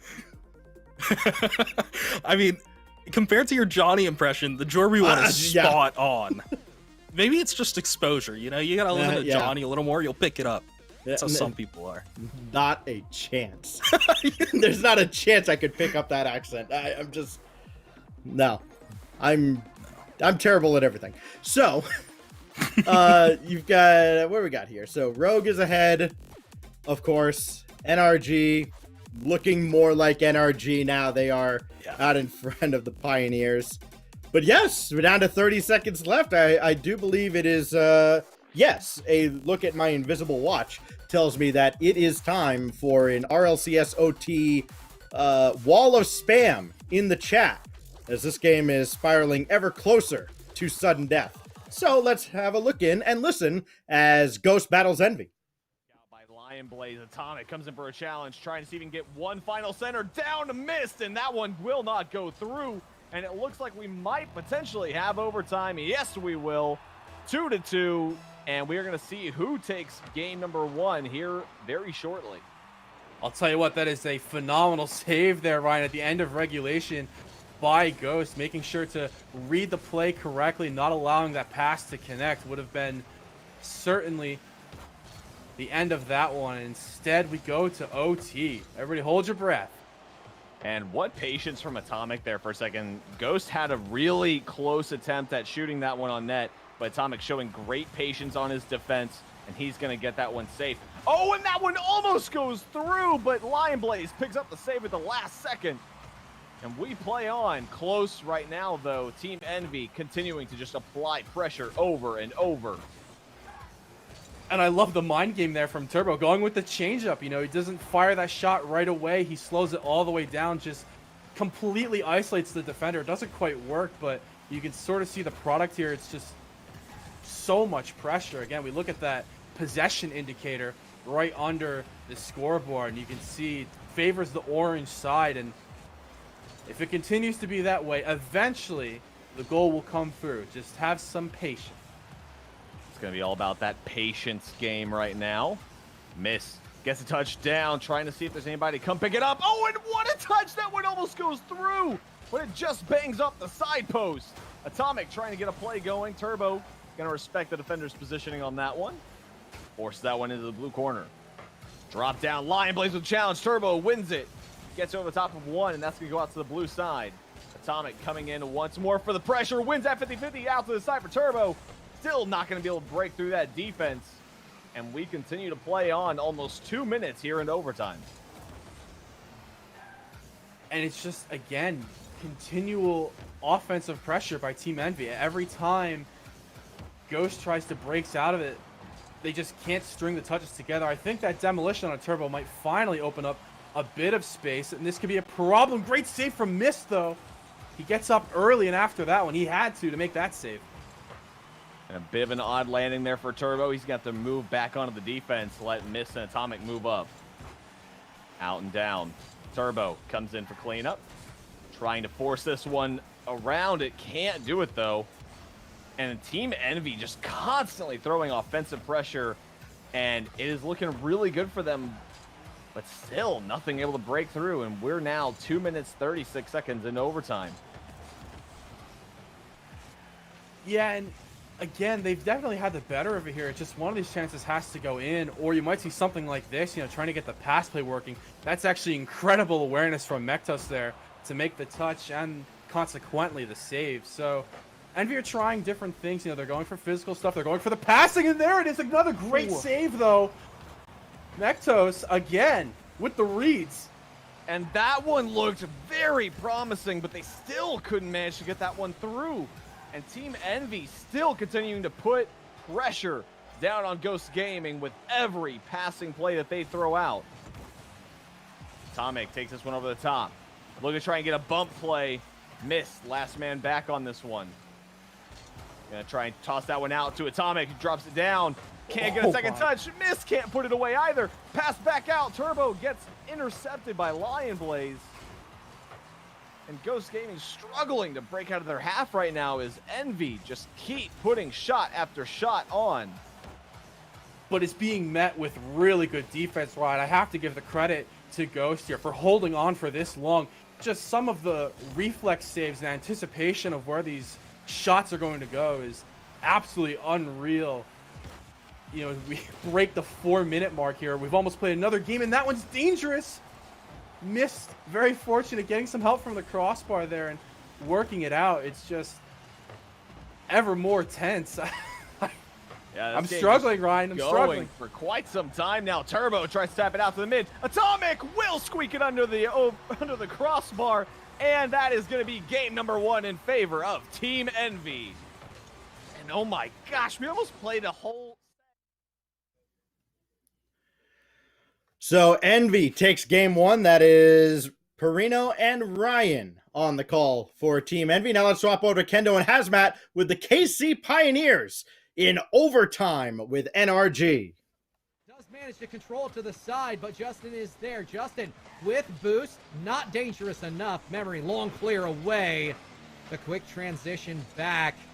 And slowly, NRG seeming to take this game into the air in order to enable their physical play, but we've been equal to the task thus far. I want to see a few more aerial 50-50 wins, though.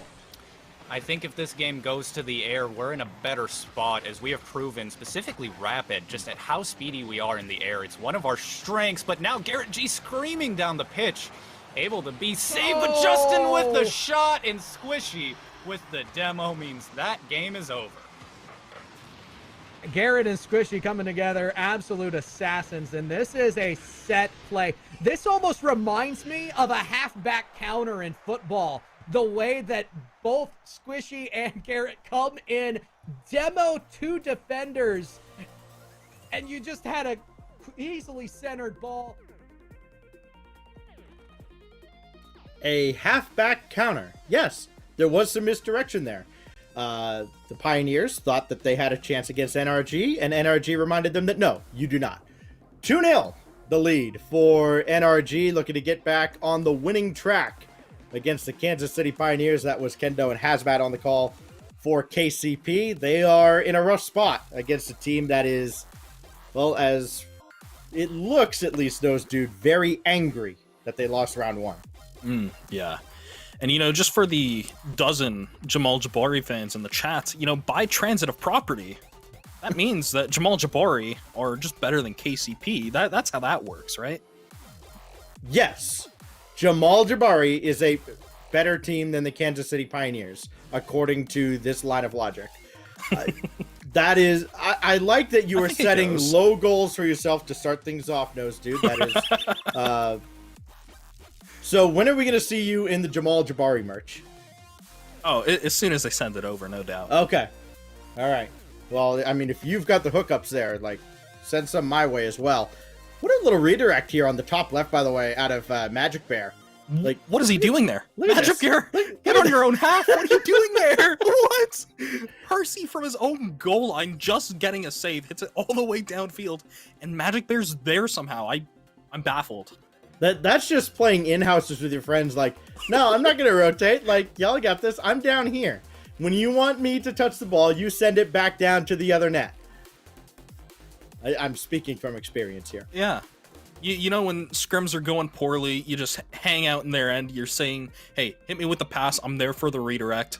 That's more or less what Magic Bear did. He just gave up on defense, and Percy sent it to him. Now they're up by 1 against Rogue. The series is tied.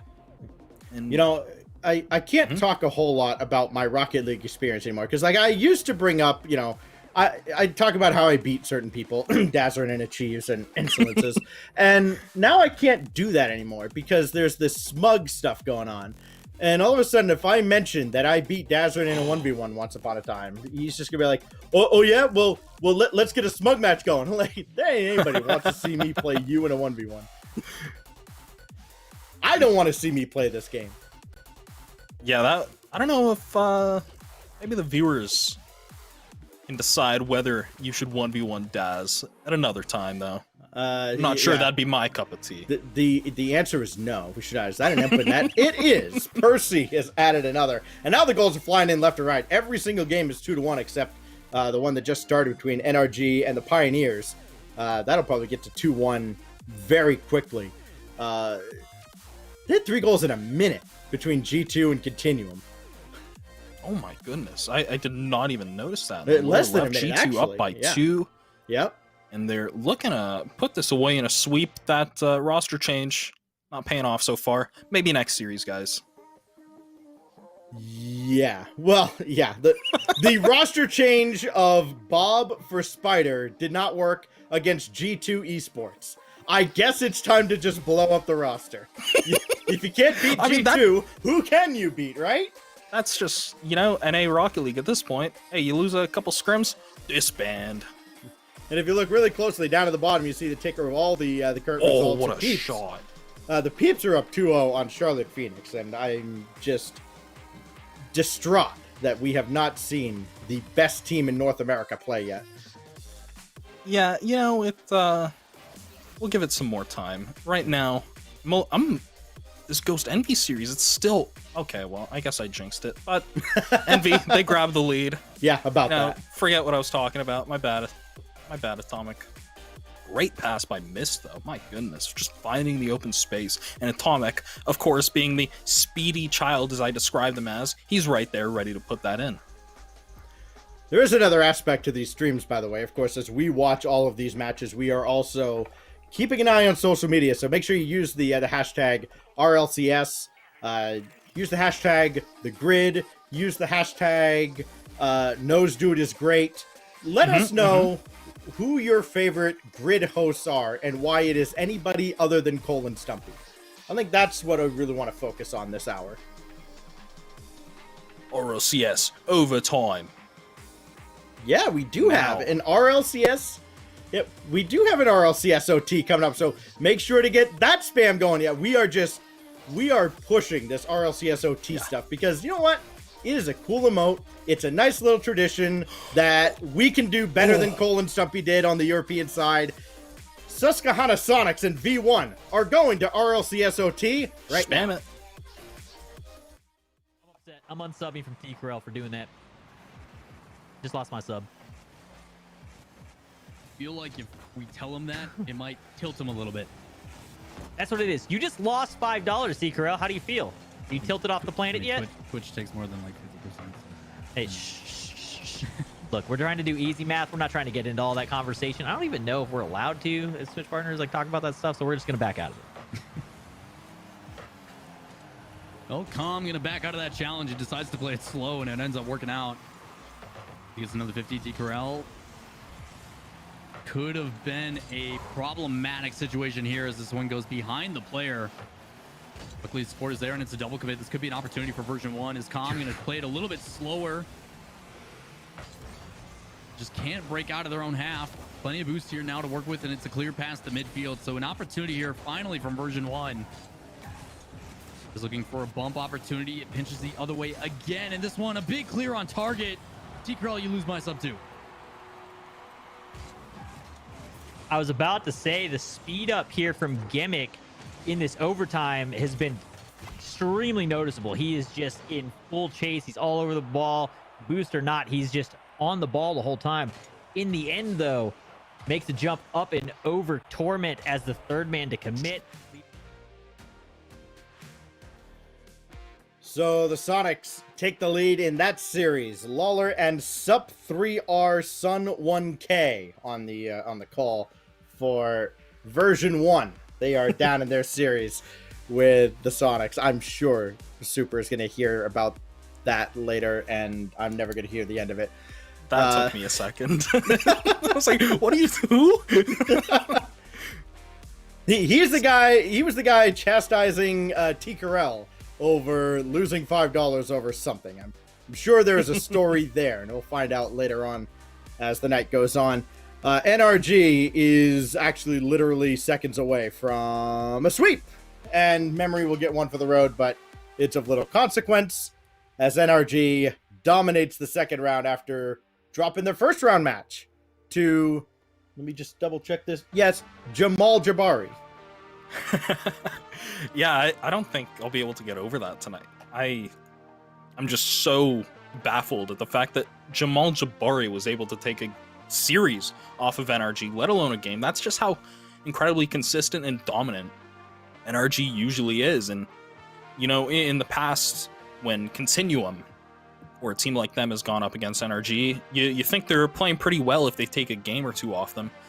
I wouldn't have given a series or a game, let alone a series, to Jamal Jabari against NRG. I'm just baffled. That's all I can say. Well, the second best Rocket League team in the world is apparently also up 2-1 on E United, as Jamal Jabari. You just saw the score creep across the bottom there. Jamal Jabari is about to go 2-0 on the day. That is not right. There is something that's going on here. That's the E United stream that you can see in the top right corner of your screen right now as they try to battle back just in the indomitable foe that is Jamal Jabari. In the top left, I don't know if both teams forgot how to play defense or if, you know, they just had a bit of a bet. But it is 6-3. That is a ridiculous scoreline to have. Yeah, that is no defense whatsoever. In fact, the letter D is not found anywhere between Space Station Gaming or Pittsburgh Knights. They added another. Throw another goal on the board. 10 goals in a game. You know what? If that game goes to overtime, if that game goes to overtime, I will gift some subs in the chat. I don't care anymore. Oh, there's something on the line now. I'm setting myself up for absolute disaster. 2 goals in 8 seconds. That's a brave bet, Stacks. Yeah, well, never place a bet that you can ever possibly lose. So that game, 10 goals between the two of them, and maybe 11 if they work together to score another. Why wouldn't they? Oh, what a save. Okay, sure. Ruin the fun. Except they kept it in the air. Peeps having a pretty close series with Charlotte Phoenix. Peeps are up by 1 in both the game and the series, so they're in a pretty decent spot right now, I'd say. In V1, they've got a goal ahead of Sonics, but they are down in the series. Yeah, I was watching, it's kind of a new-ish thing. I think it kind of started late last year. I was watching some players stream some of their scrims. I was actually watching Karma stream some scrims between the Phoenix and XSET. And it was It did not inspire a lot of confidence in how they would play today in the grid, but they are battling the peeps and still fairly close with them, at least within striking distance of trying to force a reverse sweep. It's kind of been a recent development, I think. All the players in NA streaming their scrims, and I've been absolutely loving it. I think the person I was watching last was Reddles, and I don't know. Obviously, scrims, there's no pressure on them compared to a tournament. The teams play differently. Some of the, I'd say, lower ranked teams, they feel a little more confident, and they might pull off some more upsets. I know that's been the case in the past, plenty. But it's still just fantastic to watch some of these teams go head-to-head. And, I mean, even just for almost the glamour of the games, because there's no pressure, it's almost like the ceiling is so much higher. Last-ditch effort for the Phoenix in this series, and this ball's just going to drop whenever Gyro wants it to, and there it goes. So the Peeps are going to take that series in 4 games over the Charlotte Phoenix. Phoenix continue to struggle through the grid, but again, they are back for their second run in the grid, so you know they can get to this level. Just once they get here, things get really tough for them. Meanwhile, we look up in the top left, close one between Rogue and Alpine. Another close one brewing between E United and Jamal Jabari, who are now 49 seconds away from going to 2-0. What is happening? How is Jamal Jabari doing this? Greatness is happening right in front of your very eyes. A king is born. Oh no!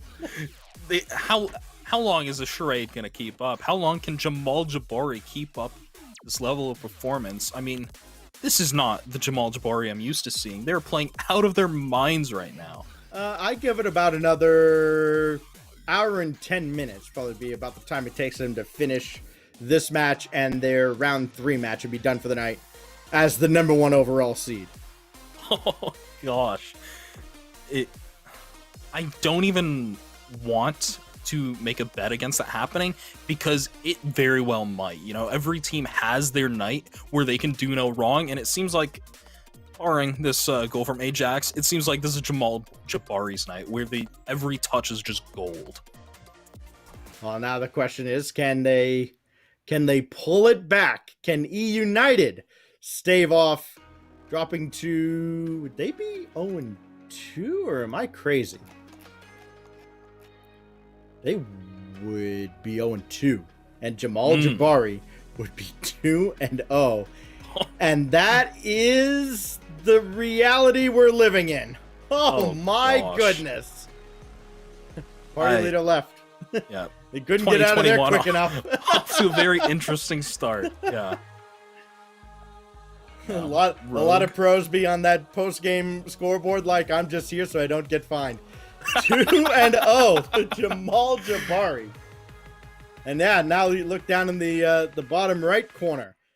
Ghost and Envy are headed for another RLCS Will the series continue, or will Envy put them away? Let's listen in. And smart from Turbo there, I think, just recognizing that because of the demolition, that play wasn't really going to go in his favor. He has control there. Just let it drop. Let's get the reset. That's a dangerous touch, and a follow-up from Ghost is too high. I thought we were about to see the end of this game. Goodness.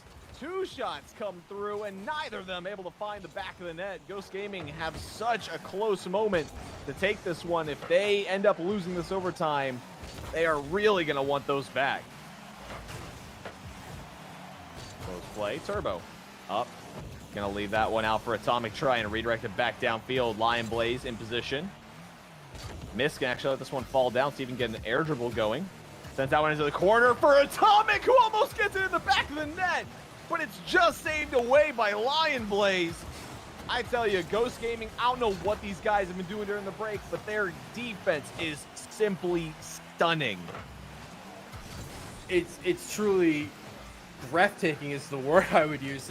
I mean, obnoxious maybe if you're on the field for Team Envy. How many good chances are they going to create that just gets saved at the absolute last possible second? It's frustrating, I would say, to watch some of these great plays go and just not result in goals. I give Ghost so much credit just for hanging in there and trying to make as much happen as they have. They have really been under it from this onslaught of Envy offense, and 90 seconds through overtime, they are still very much alive, but they have to be careful.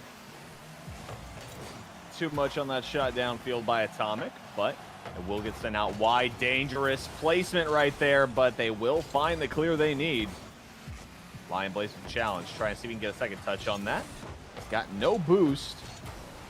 Atomic with the air dribble. He doesn't have much left. He's got nothing in the tank, but he will get a great challenge right there on the side.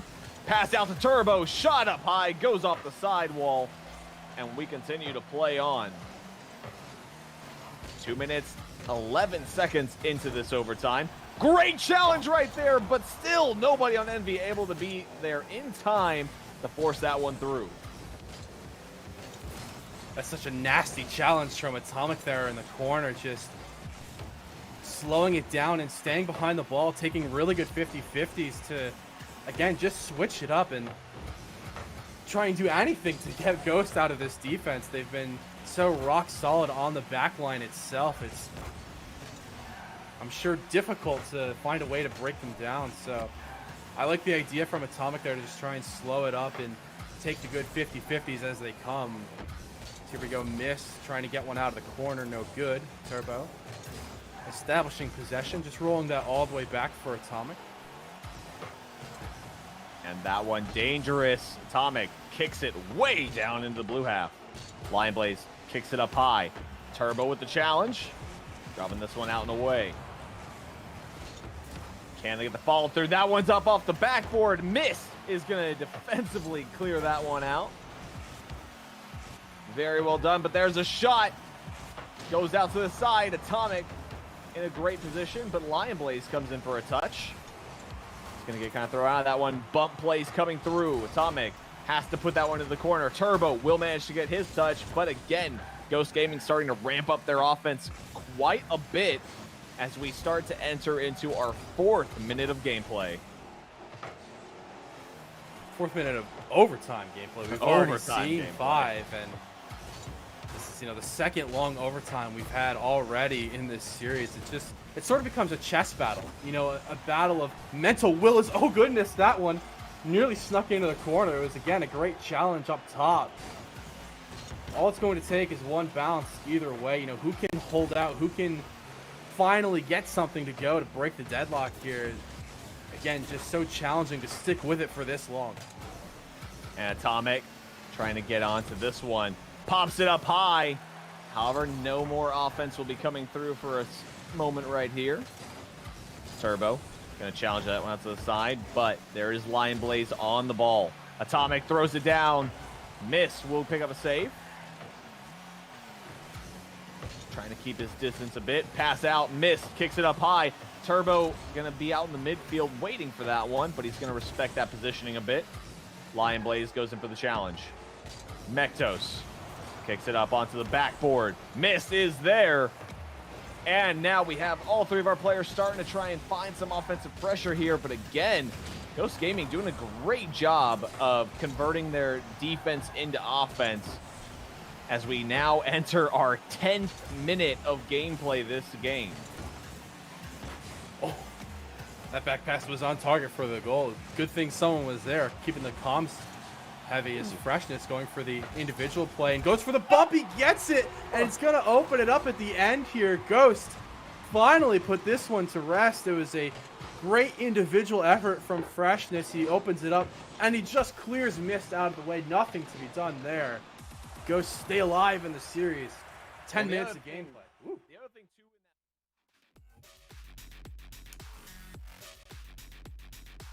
All right, so Team Envy. That is a thing that happened. They do not close out the series with Ghost Gaming, but we got another one coming right down to the wire as well. Version 1 is about to close out the Susquehanna Sonics. Alpine and Rogue are looking like they're headed towards overtime in Game 5. So I know your fingers may be a little worn out from all that spamming. Keep it going. We have more OT coming up between Alpine and Rogue. Turtle probably eating Zuko's treats. I don't eat my dog's food, okay? You definitely That's messed up.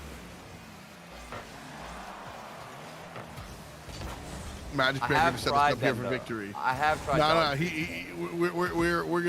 we're gonna do this. I'm gonna come back to that. Don't forget. It's not that I didn't hear it. I'm just here at overtime, and I want to see an Alpine dub.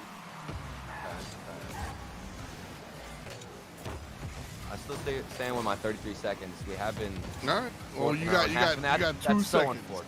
Dude, we just saw Jordan falling off from a challenge to stuff our own teammate, and now we've been forced back into our own half, taking the boost from us as well as Rogue. This is Nah, it's all good. Oh, okay, Nah, it's gonna be fine. Check this out. Check this out. Look at this. See, we're gonna score at like, a minute and some seconds. It's all up to the clear. At this point, it's either some crazy pass play from first killer, or we can finally catch them too far forward. That's what it's always been, and that's what it's going to stay with this defensive style from Alpine that we're forced into. What a save, too, from Jordan. What a save from Jordan. Magic. Darren Thorough.exe. Oh! Oh! Come on, B. I don't know. I think he was going for a flip reset. He hit that with the bottom of his car instead of going for a powerful double tap. Don't know why. Yeah. But I will not question the Jordan methods. Okay. Fall back. Go pass. Oh, good challenges too. Look at the speed from all of Rogue. This is why we're stuck in our half. The drop down pass, hitting the waterfall spot on the map. Still fine though. We've been holding on, but at what cost? Wow. With all these demos, the bump attempts, still finding the save, and if that dunk was a little bit more on target, it would have been over. It's all good. No, we're chilling. Okay, yeah, okay. We got a little bit of a demo. A little bit of a demo, and a little bit of a shot, baby! Mashed potatoes, mashed potatoes. Oh my. Bro, this man's got to be eating mashed potatoes right now. I am convinced 100%. Top corner, fake in the midfield to get the game winner, baby. Absolutely unreal. GG's dropped in the chat, and we're going to go ahead and be 1-1 in this group stage. Yeah, I'm glad we're eating mashed potatoes, Turtle. That's... Well then, so, Alpine, they do get a dub over Rogue. Boy, lots of overtimes, lots of series coming right down to the wire as we close out our second round. And we still have more to go, I believe. We have Team Envy. This might be the last match going on, if not one of the last. It is, in fact, the very last match of this round, and perhaps the final game as we go back over to Perino and Ryan on the Envy stream as Turbo gives them a 2-0 lead. And both these guys just making some fantastic plays right there. Atomic, he almost gets a shot himself, but that is going to make it a 2-0 game. This is game number 4. Team Envy just need the win here, and they will take this series for themselves. 2 minutes, 7 seconds left on the clock to try and just hold on to the lead. As we get a few thank you turbos in the chat there, of course. The man, the myth, the legend coming through when you need him the most. And what I love about his goal right there was that he just put himself in a great spot, whether or not Atomic made that touch there, right? It was very close as to whether or not Atomic could actually get all the way back around for that. And he just puts himself in a great spot either way, whether or not he gets the touch. And, that's just, a credit to someone with incredible awareness and game senses. That's a great save off the line there. Atomic getting credit for it. That was definitely a fantastic goal line save. Team Envy just continuing to keep pushing. Sent out to the mid. Lion Blaze goes for the clear. Turbo going to respect the positioning. Atomic boxes out Mekto's shot down. Freshness has to get there in time. And slowly but surely, Team Envy just trying to kind of choke the boost out of Ghost Gaming. All they have to do, Ryan, with 60 seconds left, up by 2. It's It's about a game of keeping possession. You see the indicator now, how much it favors the orange just compared to a few minutes earlier. Ghosts have been pinned back for a while. Line Blades with no boost, Mektos and Freshness burning everything. It just feels like an onslaught. That's a great touch from Miss, and it's not on target. Oh, that would have been a phenomenal goal, but we keep the pressure alive here. 30 seconds left, and Ghost doing everything they can. The ball just lurking in front of their own net. And Team Envy, they're not ones to just wait and try to run the clock out. They're going to continue to press and press the issue, pushing the offense ever further. 11 seconds left. Still 2 goals to be found here for Ghost Gaming.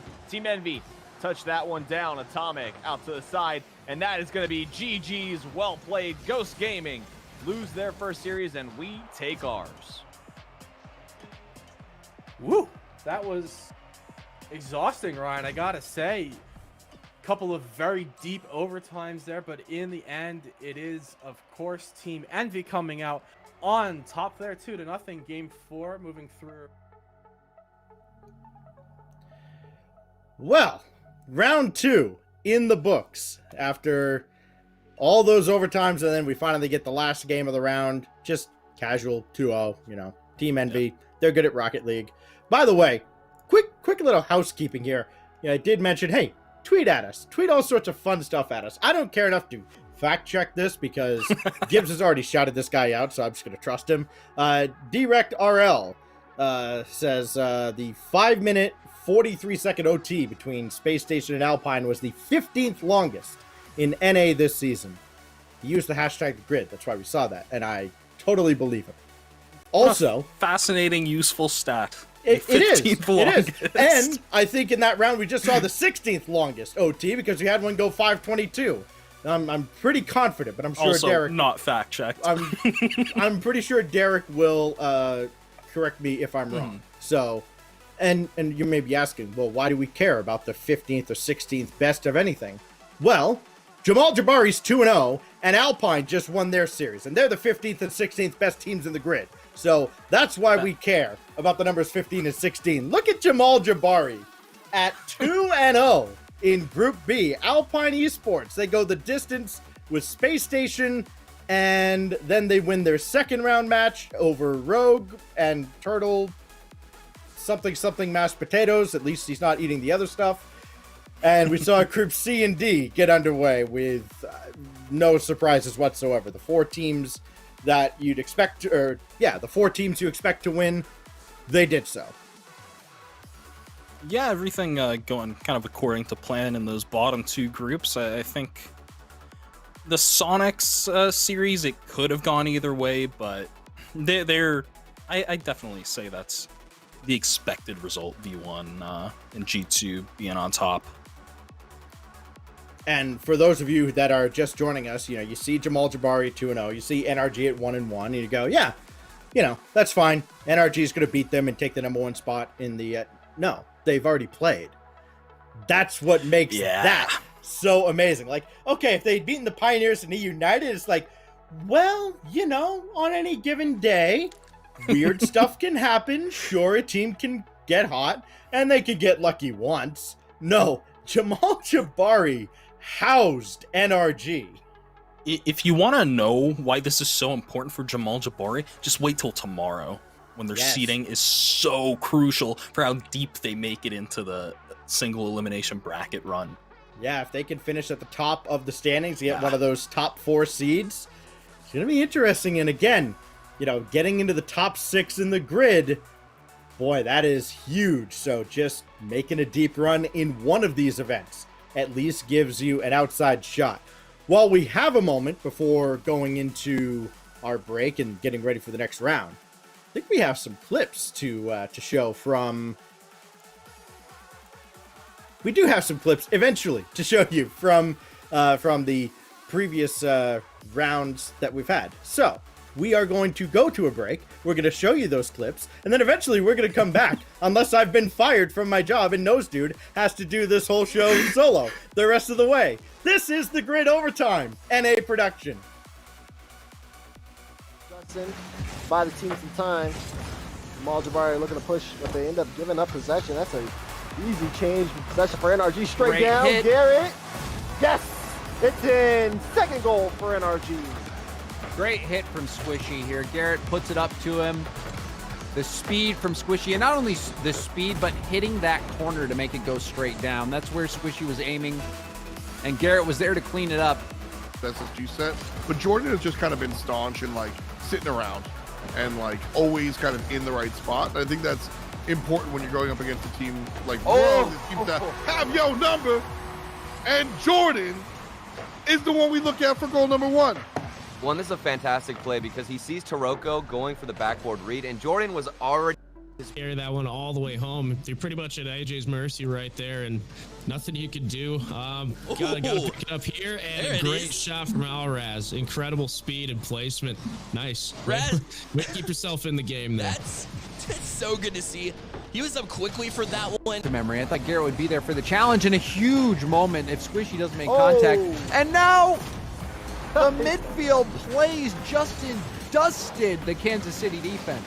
Look at this. Oh my. He's going backward too. That's how fast he was trying to get up. You ever just try to jump in the air? Yeah, okay. We got a little bit of a demo. A little bit of a demo. And a little bit of a shot, baby. Mashed potatoes. Mashed potatoes. Mashed potatoes. Mashed potatoes. Oh my. Bro, this man's got to be eating mashed potatoes right now. I am convinced 100%. Top corner, fake in the midfield to get the game. This is there. So he'll take his time, go down, gets the flip, but not enough to go over top, not enough power. The pump though, it's gonna work, and Mektos with the goal! What a bump! Looked like Freshness would get it done, but Turbo reads it, and so Freshness says, get out of town. We're ending this. 5:22 on the clock.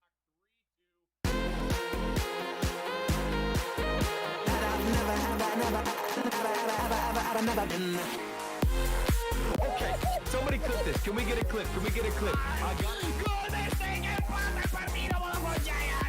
Oh my goodness, what a save! But sliding it right on in, are you kidding me, Rodoko? Oh my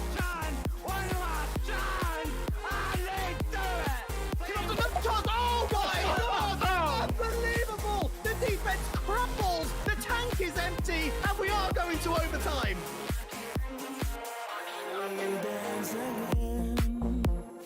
All our trouble seems to fade away.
Welcome back to the Grid Overtime. Stacks alongside Dude with the Nose as we get set for our third round out of 4.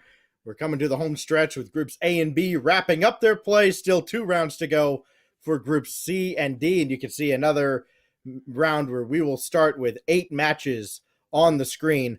By the way, before we get into everything going on in the future here, I want to just go back to the past for a moment. Fool's Love did correct me. By the way, that is who Derek is on Twitter. The 5-minute 22 OT that I thought was the 16th longest. No, 19th longest in NA this season. So there we go. Just had to get that historical inaccuracy out of the way. Yeah, it was really of utmost importance. Who knows what would have happened otherwise? You know, actually, funny thing, he also, because this, look, a lot of what I say about the RLCS is now just going to be the Fool's Love repository of Reddit comments. He had pointed out that while 2 out of Alpine's wins over Space Station had been nearly reverse sweeps, they'd gone up 2-0, lost the next 2, and then won game 5.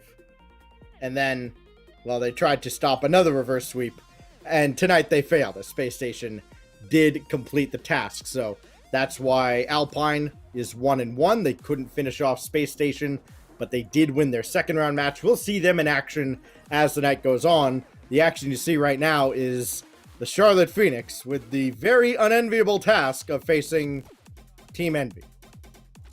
Yeah, that's going to be a tough one.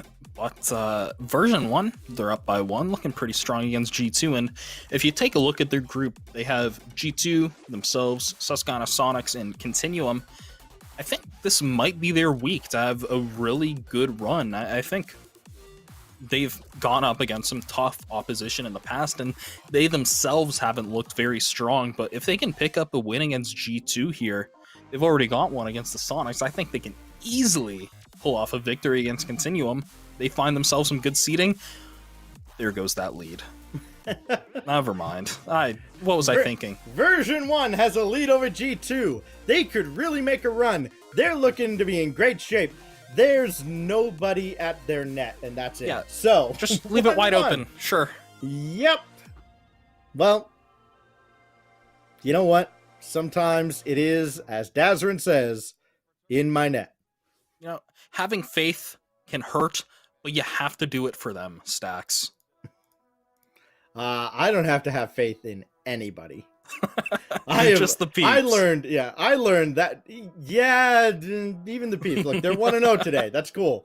But it's getting shaken a little bit. They have not had the great winter that I was totally not promised by all of their players, because it's not like I actually check in with them. But they are, they're 1-0 today. What more can you ask for? Other than a sweep over the Phoenix, which they did not deliver. Yeah, that's would have been a good start. Would have promised a little more for the night, but their series against Charlotte Phoenix was probably a little too close for comfort if you're a Peeps fan. Oh, what a shot by Sosa. I wouldn't go that far. Top left, that's placement. That is. Solid. Right by the defender. The goaltender Beautiful. has no chance. Chef's kiss. By the way, we're down to 40 seconds. Nobody scored down in the bottom right. That overlay is not wrong. And I want to point out something that was pointed out to us just by happenstance because we were listening when it was said. Pay close attention to the colors right under the timer. That shows the possession for both teams. It also shows off to the left, Charlotte Phoenix has scored with about 22 seconds left. Oh, I thought we were going to get into overtime, but Charlotte Phoenix taking the lead, 22 seconds to go.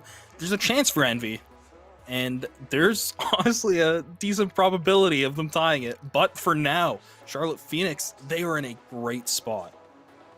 As much as Envy would loathe to admit it, they need your energy. Never mind. I was going to have everybody just spam RLCSOT, and then Envy was going to tie the game up, but they are not tying this game up. That is a bounce off the corner into the net. You know, it's goals like that that have caused me to play just a little bit less of the game. Like I've been like I get tilted off the face of the earth when I see a ball like that go in. That's why I've opted for. Oh please! He pulled out the protractor. Yeah, that's you like didn't see him line that up. Oh, that's all of your goals in the rival series. So like, that's why I've opted for more like I like games where the opponents aren't smart enough to beat you. Like all those single player games, solo standard, stuff like that. Solo standard doesn't exist anymore, so there's just nowhere for me to go. That's tragic. That was your home, really. 25 seconds remain down in the lower left. The beautiful G2 overlay as they are battling with version 1. Let's go have a listen in to see if this game goes to RLCS OT. Eventually, the defense will not be able to handle it. It's gonna be straight down. Chicago can get that. No, Calm beats him. This will be overtime material potentially, but Chicago looking at it early. It's in. It's open. It's open. It's open. It's open. J-Naps. No, nay. No. OT. Here we go. G2v1. Come on, G2. Let's bring home game 1. Come on, boys. Okay, Rizzo with the pass on target.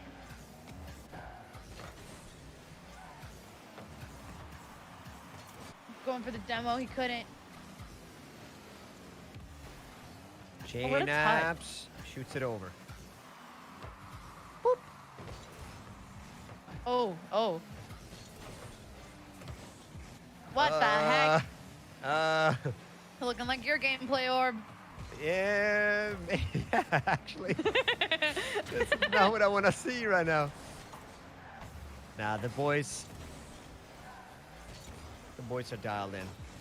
Oh, they don't have a lot of boost. Nice 50. Okay, let's get something going. Let's pass.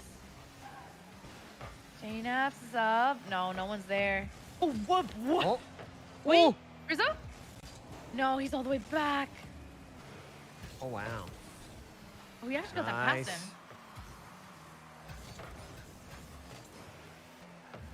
Still goalless in this overtime, 1:15. Oh, he's there. Oi! Get it out! Send it! Wait, on target? No, Gimmick spawned! Why is it so close? Why is it so close? It's because both teams really want to win it, Dina. That's my expert analysis. You are high. Nice. You have fantastic commentary. Oh my god. With a hit! No. Oh my! All right, yeah. Torment seems to be ready. Yeah, Torment is a very good player. Wait, redirect! Oh no! No. What a save!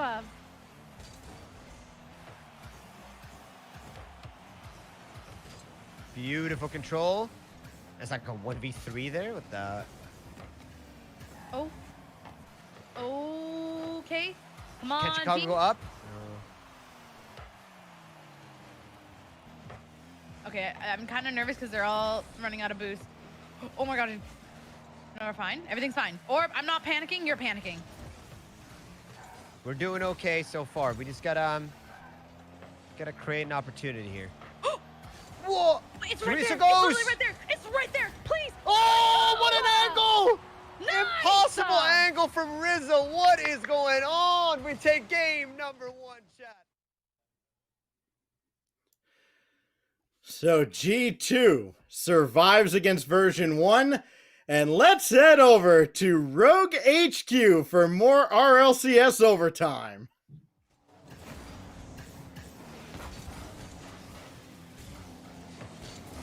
What a great little flip reset under that ball. Rogue gonna keep it alive. Continuing to win challenge after challenge, recentered out. Long cross down, redirect there, bar down, doesn't work.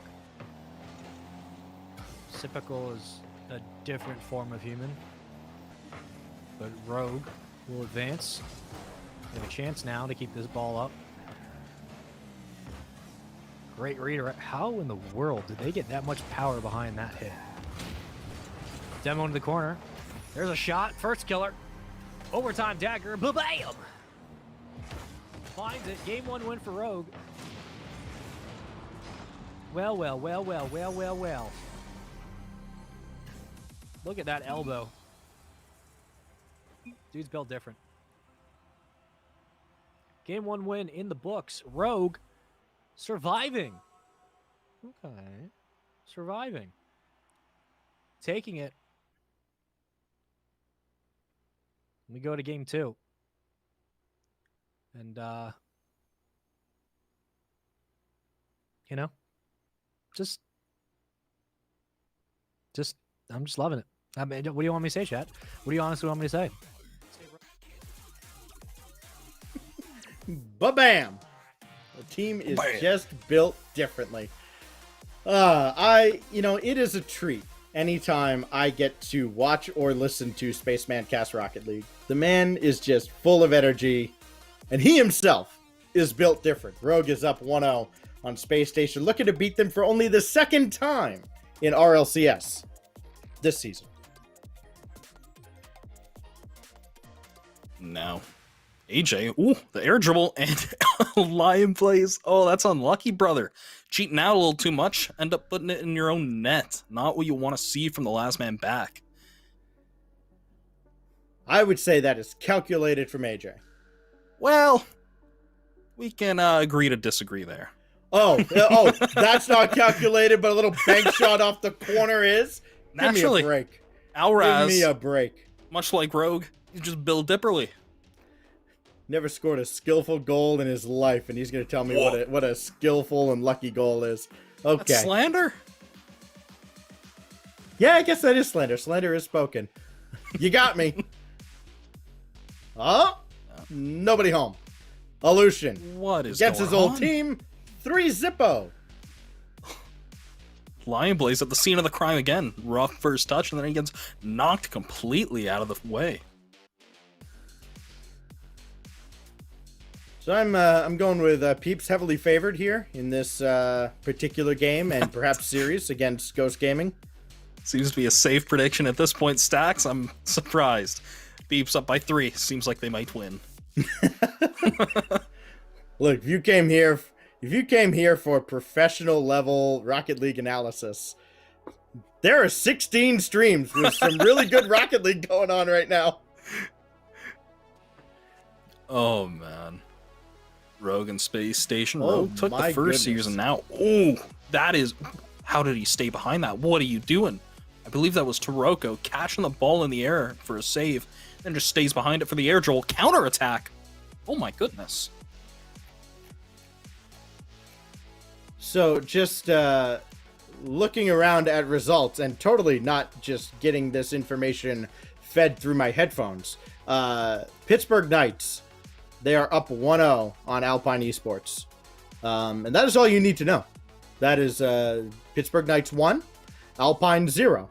You don't need to know that it was 8-1. Oh my goodness. Excuse me. I'd like to apologize for my fellow Alpine friends. Most people would consider me a man of faith, as there's another fly ball into left field and Pittsburgh Knights have scored another goal against Alpine. Oh no. I mean, you know, I've always said this is a very important stat. You know, that's why Alpine, they're the 15th team. in the grid. They are. They are tied with Jamal Jabari for 15th and 16th place. And, you know, hey, Game 2 is a brand new game, and I wonder what will come of it for the Alpine boys. That's got to be tough to get that. I mean, I like to ask former pros about their experiences. I don't even think you, of all people, even you, didn't get on the business end of many 8-1s. So I don't know if I can really ask you how a team recovers from that. But you saw some one-sided games here and there. Yeah, there's been one-sided games. Funnily enough, I do remember way back in the day, I think you were casting, it was a weekly, we got absolutely stomped, and the next game it just goes stomp in the opposite direction. You know, oftentimes the goals just pile up in your own net, and you just kind of stop caring. You're just more trying to figure out what you can do differently, or what your opponents are doing so well in that game, and try and turn it around in the next one, whereas the specific number of goals you've been scored on, it just stops to matter at a certain point. Well, we are seeing exactly that. The goals piled up on the orange side. Now on the blue side, Alpine is putting it right back to the Pittsburgh Knights. A 3-0 lead, still 2 minutes to go there, but very comfy lead. Meanwhile, NRG battling to try and tie a game up with E United. So E United, you know, taking the fight to NRG. Knights almost got one in on the top left as well. Can you imagine if NRG finishes group stage 1-2? Oh no. That's going to be... I feel like it'd be terrible news for, like, a team like Jamal Jabari that gets a higher seed, and then you just go, oh, we got a high seed. Finally, we're going to get a bad team out of the playoffs. And then first round, you get, like, an Envy or NRG. It's like, what? Oh, where are we going here? Version 1 and G2. We were listening in on the G2 watch party a little while ago. Version 1 now. Lawler and Supersonic are going to take us to another RLCS OT. G2 and V1 battling it out every single game. My voice is battling it out as well right now. I'm dying. Go, Super, go. Don't die. Don't die. I need you here, bud. I definitely can't do this alone. I mean, maybe I could. I mean, I totally could. Shot on target. Calm looking to sneak that one in. Can't get it done. 20 seconds into OT here. Looking for another touch is Torment as he tries to get creative with it. You okay? You recovering? No. No? I'm good. You got water? I mean, I was No, sitting there joking. I do care, though. I want you to be all right here, bud. Well, we should be good to go, just like version 1 in the midfield here. Fortunately for Torment, trying to play that one across. No one there for the shot, so it is going to be, again, something that version 1's been doing quite well in the series. Or even though it may not be an immediate threat on target, is pressure that draws somebody out on defense. This one's going to swing across. Even plays it right on back off the top side. A free jump and a good read here from Calm. But it's passed inside. A good save by Torment, plays it across, but the pressure's still on from G2. But in the midfield, trying to fall on top of it. Not there, able to secure their own boost in the back corner from Gimmick. He's going to take it solo, pass across. He gets past one, but somehow Chicago, despite being up so early, still gets a touch to stop it from developing. It's crazy the read that he had there. Torment was going... Torment did show the pass early, can't get there, and G2 once again in OT are going to be able to take this one down, and they are up now 2-0. So G2 takes down version 1 in that OT. We've got another one brewing here over a minute into overtime between NRG and E United. Let's listen in to, this is, I believe, NRG's with James and Reverend Dazarin. From E United, and they're just missing. Good, playing it close. Good pass from Squishy there, you're right. United are playing really good Rocket League right now, but we're keeping up with them. That's a really good touch from Justin Highball, forcing Ajax to use some boost. Garrett G ended up getting a corner from Wonder Mike, so he knows he's low boost here. Justin, that's a good challenge. Beats Tristan to the ball. Garrett G still has a lot of boost in the tank looking for the dunk, but it'll be put into the E United corner. They are grasping for straws as the offense keeps coming towards their net. NRG looking to close out this game, but the overtime continues on. How long can E United hold on? Another attack brewing for NRG. Corner bounce. Squishy's airborne. To put it off the ceiling. Ajax down the middle. One to Mike. Let's see if Justin has the speed. He does. Squishy going for net, but that one again blocked. We've been seeing a lot of full field clears back and forth. These counterattack goals always a threat. This is what you like to see. This fast-paced Rocket League. Tristan, he was on the big ceiling miss. at one point, but Garrett, that's a good challenge win. And that's another win there from Wonder Mike, but Justin with that clear out. Oh, that's not the best touch in the world from Tristan. Garrett and NRG, maybe able to make some boost. No, it's just a lot of high, reset. strong clears. Justin, not enough time. Tristan immediately knocks it away. And dangerously close. Garrett taking time and another double commit. One to Mike will try to get this back center. But Justin, huge speed. And Garrett gets the mid boost as well. This could be good, but demos coming out from One to Mike. Garrett taken out of the play, and One to Mike will air dribble this downfield. Now, Garrett, he has space and field pass. Justin will give it back to Garrett. Garrett going for net. It's a light lob. But One to Mike will clear it out to the side. NRG picking up the pace. Straight down to Squishy. A little bit off target. They're just trying to see if they can pull out the member of the EU defense. What can they do to make them more comfortable? Also, the game moving at such a high pace as well. They're trying to get the right play at the right time without overextending. There's a lot happening on the field right now, but this ball will go to Garrett G, who will look for the carry. There's trying a bump on the play. Seemingly Justin, he gets beat there a little bit, so Garrett will have to rush back. Squishy over to Justin. Justin will tip this off the backboard. One to Mike. Awkward ball. Needs help from Tristan. Everyone's missing. Justin controlling it. Faking out one. Gets by two. Last one's One to Mike. One to Mike can't save it. Justin systematically dismantles the United. Disgusting. Takes two out of the play. One to Mike. Toodaloo. The ball's in your net. NRG, 4 minutes and 17 seconds in the overtime. Take it with an amazing solo. Wow. from Justin. Oh my God. Justin? Yo, defense, where are you going? That was filthy.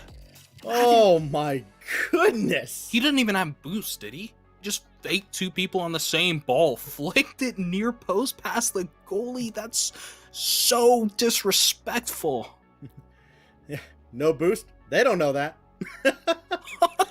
They don't know what he had. I cannot believe he pulled that off. They didn't know he had the ball. Oh my gosh. By the way, we see NRG win that game in overtime. The best team in that group also won a lengthy overtime.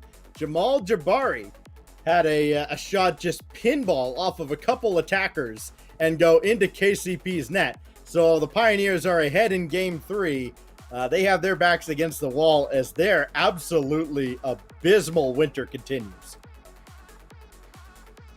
Man, Peeps and Ghost. Peeps on match point, up 2 in the series. This game could be a little closer, but a couple of bad touches coming out from Ghost there. Almost threatens their chance on offense. And now it's ball from Continuum just bouncing around in front of their goal line. Very awkward scenes coming out from them. Yeah, this is, we always say new year, new beginnings. What a save. Who was that? Was that Arsenal? He made 2 saves back to back that he had absolutely no business making. Nobody has any business making those saves. The first was good enough. He recovers immediately and jumps off his own net to save the second. That is phenomenal. And we've certainly got an OT alert going here. Rogue and Space Station going down to the wire. And down on the bottom right, Ghost and the Peeps. They are tied as well. Of course, in one case, it is the Peeps trying to finish the series with Ghost Gaming, and they may not need overtime to get there. So down into the final 10 seconds. Let us know in the chat who you got here. Down in the lower right there, do you got Ghost and the Peeps? Which one of those do you got? And then Rogue Space Station, don't bother making any bets now because, yeah, you know what? In my professional analyst opinion, Rogue is favored to beat Space Station in that game. Yeah, we've watched thousands of games of Rocket League, and, in most scenarios, in our professional opinion, I'd say I've run the numbers. I think Rogue's probably going to take this.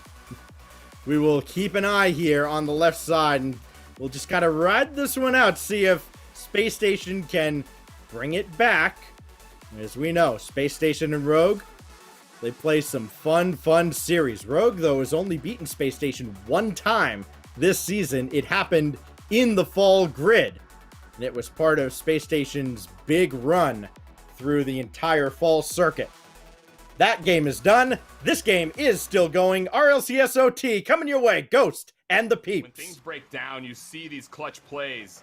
And I love that both teams have players that can get it done when their teams need them most.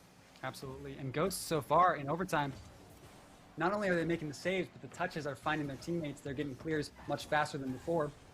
A lot of times we were stuck hunkered down, low boost on our goal line. I think this is a much better spot for Ghost to be in. And this rolling ball here from Lion Blaze allows him to collect orange boost, seal that as he tries to challenge in midfield.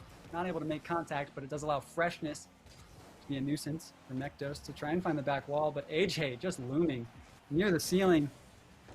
Does have control to stop the play. However, Peeps are looking for a counterattack, and AJ, he's just lurking in the orange half, looking to cherry pick, looking to bump, whatever he needs to do to get the Peeps their next goal. He's willing to make that play happen. Some atypical spots. Big demo coming out in midfield. Does allow Lion Blaze to keep driving forward with this ball, but AJ finding the cutoff in midfield. It's been a lot of quick touches in terms of possession here in overtime for this last 30 seconds. Oh. That's dangerous out front, but a great read from Lion Blaze. Yeah, nice push up from Lion Blaze. He's been there so often on defense. Both series tonight. I'm calling it right now, Simpson. I know our backs are against the wall. We're getting this next goal. We're getting this reverse sweep on. The field is tilting right now. We are not seeing the pressure that we saw from the Peeps earlier in this series. If Ghosts get a victory, if they can just get this goal right here, they're going to take this series. I love it. Got full faith in this Ghost squad, and rightfully so, because they are incredible. They're so talented. All three of them working so well together. We've seen AJ try and do what he was doing all game, take those solo plays and allow the ball to drop, fortunately, in favor for the Peeps, but Ghost isn't having it anymore, and now we're seeing huge offensive drive coming out as Mekdo sends the ball floating above the goal line, but a stop from AJ, and he uses the remainder of his boost in the tank to follow it for a second touch, and 50 on the line. Gyro now out at mid. Gets bumped off the ball, sends it laterally to the side wall. It is a Peeps player who finds the touch next. Mekdo's looking for a big clear. Caught by Gyro, though. This is threatening. Great pass out center from Gyro. Lion Blaze doesn't find the touch he needs, but Freshness is able to support him at the midfield. They connect 1-2-1 with each other. Some beautiful play coming out. It's not looming just yet for another goal, but we are seeing that pressure start to build once again in favor of Ghost. Yeah, and the respect now that we're seeing on the other side from the Peeps, recognizing, I think, that Ghosts are starting to find their game. The last thing that the Peeps want to do is give up this OT and let Ghosts back in, but it really, really feels like if we can just get this next goal, that'll be it. Freshness with this nice stop, cuts that pass off, keeps this play dead here for the Peeps. Oh my, but AJ, he has been the MVP. This guy, you have got to keep an eye on him.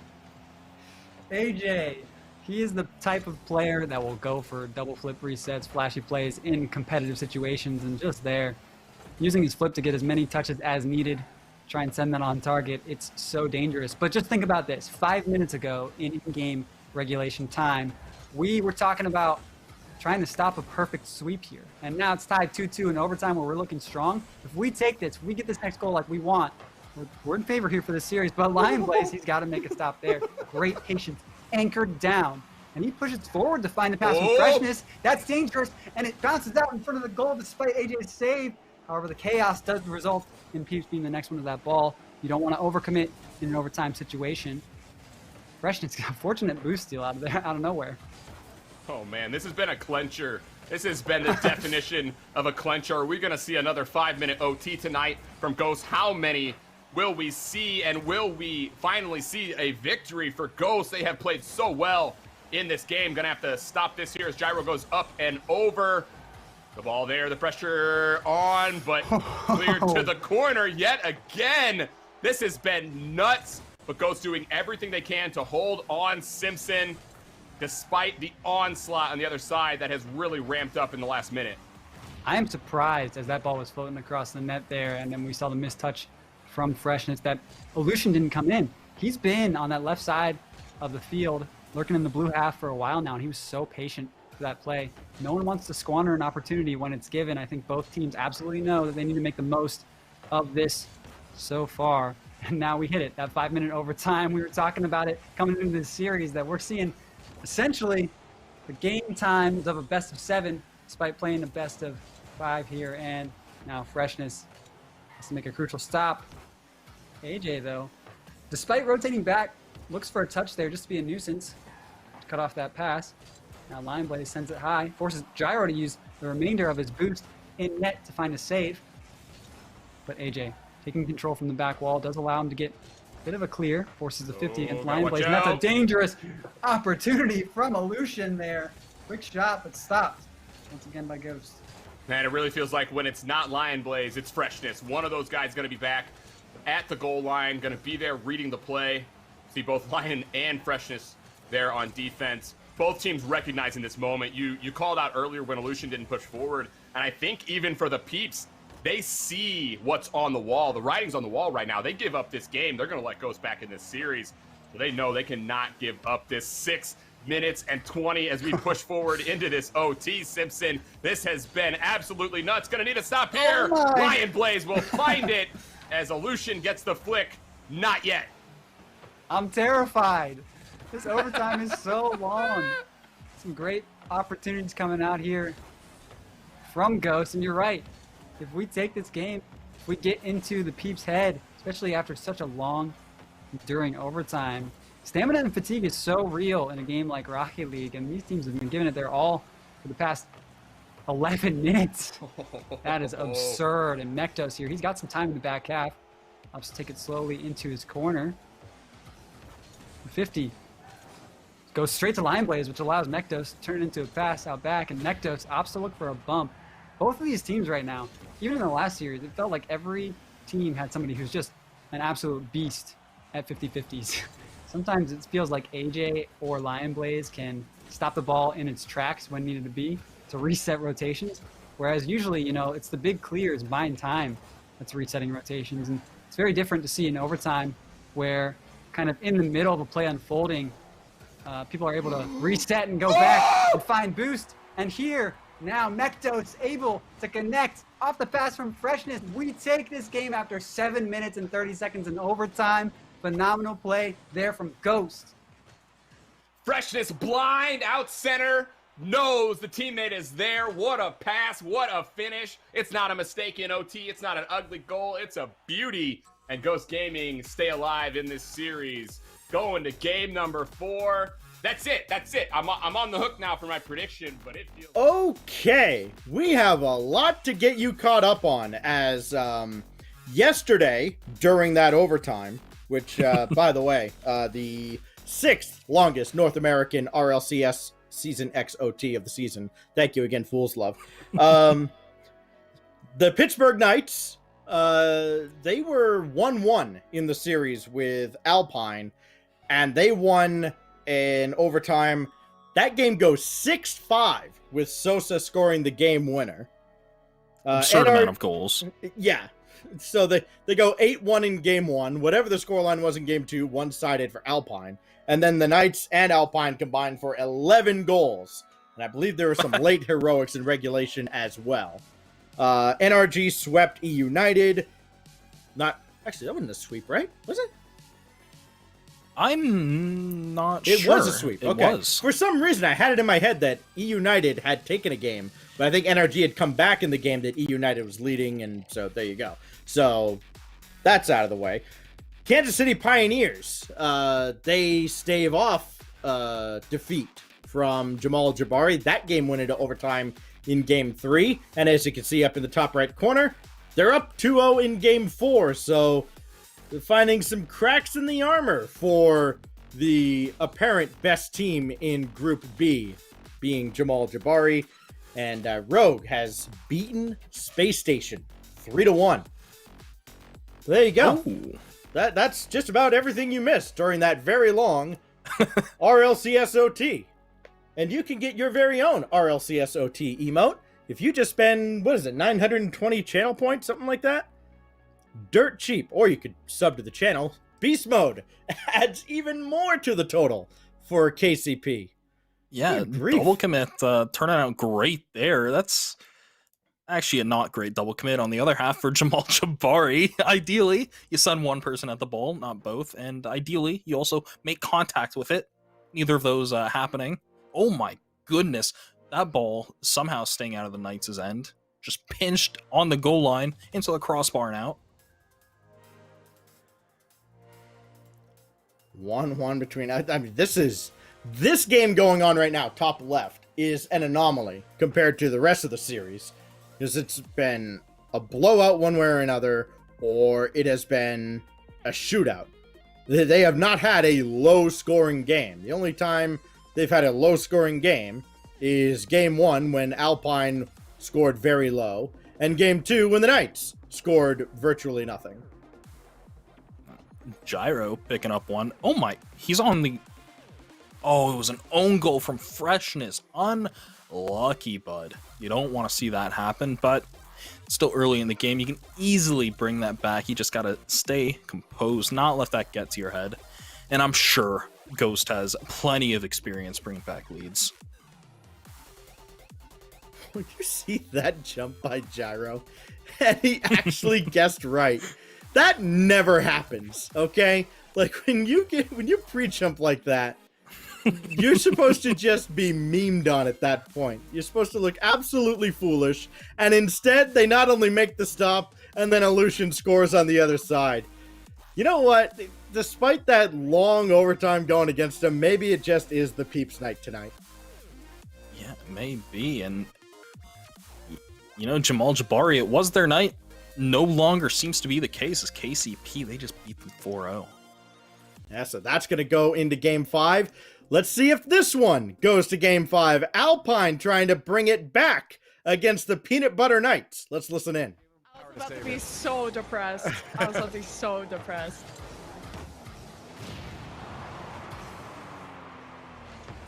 CPF. He did miss it. He do be missing that touchdown at one time, but nope. That's a no mega lol. Oh, go again though. No, never mind. Good try for the 50. Follow up. Rodoko straight shot though. We'll be safe. His power levels are not 9,000. Okay, Bill. Or Ted. Bill. Bill. Bill and Ted. Oh. Oh my. Oh, okay, Google, stop. Like, Google's trying to get in on this. Also, I'm sorry if I turned anybody's things off there.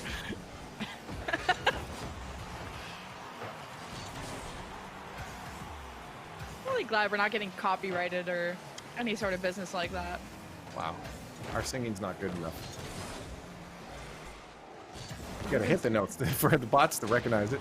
True. We do be needing to hit those shots though too. I wouldn't mind that. Right in front of the net. I mean, it's right there. Come on, come on. Just do it. Just shove your body in it. Oh, okay, come on. Oh my God. I thought that was This going is it. in. Counterattack. This is it. This is it. Flip reset. Yes. Boom. Rebound. Straight down. Oh. Ooh, still follow up. Oh, I do like that one though. If Pittsburgh Knights manufactured aiming systems, they'd be called Pittsburgh Sights.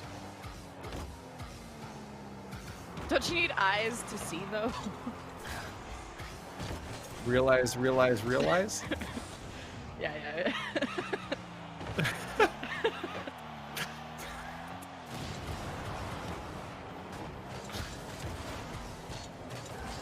If Alpine loses, so probably I'll whine.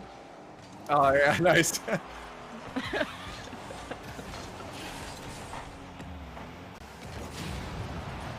Right. That physical play in. Oh wait, that was the Knights getting demoed, was it? I can't tell when I don't have the feed. I just see cars blowing up. It's destruction. Destruction. Follow up. Finish Yes. him. Yes. CPS! You're mad at him. all God, his- score a goal. God! We've only been here almost the full length of a Rocket League game. Let's go! They just needed a little extra juice at the end there. Bang! A little bit of Sosa in my life. So. Nice. ZPW? Yeah. All right, we'll take out the... Another one of those unskippable cutscenes as the Pittsburgh Knights finish off Alpine Esports. So not a great day for Alpine. As what they go? They go 0-3? No, they go 1-2. They did get one, right? Am I just is there like a Mandela effect there? Alpine no, they did. beats Yes. Rogue. Yeah. Yeah, they beat Rogue, and then Rogue turns around and beats Space Station. So if you're scoring at home, here's what has happened. Jamal Jabari beats NRG in 4. They have to go 5 games with the Kansas City Pioneers, as you can see up in the corner. I don't know what that says about the Pioneers in relation to NRG, because it was no contest when NRG actually played the Pioneers. Then we had Alpine beat Rogue. Sure, that happened. After Alpine also went 5 with Space Station. And then Rogue just pounds on Space Station. What I've concluded so far out of all of this is that I really have no clue what's going on. I really couldn't have put it better myself. We saw this in week 2. North America makes no sense. I don't know what else to tell you, chat. I'm doing my best here to analyze and make sense of what is happening, but I can't. Do you see what I'm working with? Jamal Jabari, they're in a tight game against KCP while nearly sweeping NRG in the same night. What am I to make of this? We're 2.5 minutes away. We're 2.5 minutes away from saying Jamal Jabari in the group with NRG in it went 3-0 in group play. I don't get it. Stacks. I know it's been. Is there 2.5 anyone out hours. there? Has it settled in yet? Is there anyone out there that can make sense of this to me? I just don't get it. This looks like one of those, sometimes with the college basketball tournament, you see like the 115 seed beating a 2, and then it ruins everybody's bracket. So like they're all out of the perfect prediction pool, except for that one grandmother in Des Moines, Iowa, who's like, I knew they could do it. I picked, West Nowheresville to beat Virginia. Like, great prediction. I'm sure you knew all the intricacies of that Yes, matchup. absolutely. Yeah, yeah. My Krasix. cat Fifi picked it. Oh, Krasix. That's not allowed. Good demo by LJ. Just a bit of a addition to that. is But sick. my goodness. That is sick. Oh, Rapid. Can't be happy about that. But what can he even do about that? That's just a ridiculously unfortunate 50-50 pinching straight up. And he gets the flip reset off the challenge, puts it in all by himself. Like, what can you do? What you do is you tip your cap and go, all right, well, you know what? GG's. Yeah, tried. I mean, game 5 here, and he gets scored on like that. It's now a 3-goal lead for Jamal Jabari. 2-goal. My bad, Rapid. Okay. I'm sorry. That was a little presumptuous of me. Beast mode, throwing it out into the midfield, beating the defender, and let LJ just left all by himself. Great placement on the shot to put it behind LJ. Makes it that much harder to save. Well, you know, I've been trying to follow in the footsteps of my role models, Cole and Stumpy, and just decided to call a series before it's over. So I'm sure nothing bad can come from this. Nothing bad whatsoever. No, surely not. Nope. Oh, That's should Oh, probably boy. be a shot on net, not 10 feet over the crossbar. But you know, I'm sure Lethamere has a map somewhere where that shot's on target. oh man, LJ taking possession, throwing it into the. Oh my Okay, goodness! now What it's has over. happened? What has happened? KCP, please hit the ball. Krasix Oh has no! happened. Beast mode. Relax, buddy. Just rotate back. Trying to do everything there. He jumps backwards, tries to land on the boost. Instead of I don't know. You just... I think for an accurate depiction of what happened, it's... Whoa! More or less. I feel like that's kind of accurate. Now Rapid, his chance to go for the double tap, but LJ already on the backboard. That's good defense. How about this Jamal Jabari squad? I want to see... I want to see these replays. I want to see some of the goofy numbers we're going to come up with for stats for some of the weird things that we're able to track. As Jamal Jabari, I mean, this was their toughest task of the night. They had to fend off a reverse sweep and then Toasty. He's just stat padding. It's too easy for them. Oh my goodness. He gets that flip reset so effortlessly. What was that, Rapid down there on the ground? He's just looking up at him. Just left in the dust. It's like when you've got somebody in an armbar and they're just like, they're tapping your shoulder. Like, it's over, it's over. And you're just like, no, it's going to wrench a little bit more, just you know? a bit further. Another, oh no. Goodness. Oh my good. How did this happen? LJ looking for, oh my, that's ridiculous. Be reasonable now, Jamal Jabari. Come on now.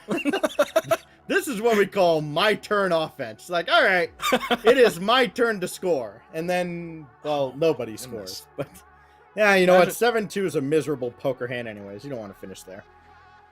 They finished their night 4 with a goals. 6-2 over KCP, and that's not even the highlight of their night. Like, imagine that. Krasix was literally the difference in that game. 4 goals in a 6-2 dub. Man. Well, Jamal Jabari is 3-0 in group play. They are a top 4 seed in tomorrow's playoff bracket. My prediction for tomorrow, I think they're going to have a hard time topping that, Jamal Jabari. Yes, they will have a hard time doing better than going undefeated. They sure will. I'm curious to see who they end up with, because as a top seed, you know, you look at the teams that are at the bottom of these groups. Alpine ends up in the 4th spot in A. Continuum is struggling, as are the Charlotte Phoenix and I Ghost understand. Gaming. I mean, you know, Stats, Charlotte it and just Ghost clicked in play my each other. head. What It do just you got? clicked in my head. What do you got? Charlotte Phoenix, they aren't bad. They're just throwing to get matched up against Jamal Jabari, steal the number 1 seed, and make their way to the grand finals. I understand their play now. Are you on board? The problem is they're probably going to end up with G2 instead. Like, knowing their luck. Fair enough. It's like, yeah, that's like when you watch the Jets play football and you just watch them try to throw for Trevor Lawrence, but then Lawrence is like, yeah, but I'm just not going to play football for a year. So then they threw for like some linebacker who has a bad hamstring. Oh, well, that was a quick round despite all the overtimes we had, but we still got plenty to share as we've had a lot of clips sent in, so we're going to go to a break, and when we come back, we'll have the fourth and final round with all these clips to play us out. Demo Ryan, the goes for the block, but it didn't happen. Garrett, the shot, and he hits it near post. Squishy didn't connect on that play, but the ball got downfield, and Garrett G comes up clutch for NRG. Ajax under the ball. You cannot give Garrett G. Controlling it, faking out one, gets by two, last one's one to Mike. One to Mike, can't save it. Justin systematically dismantles the United. Disgusting. Takes two out of the play. One to Mike.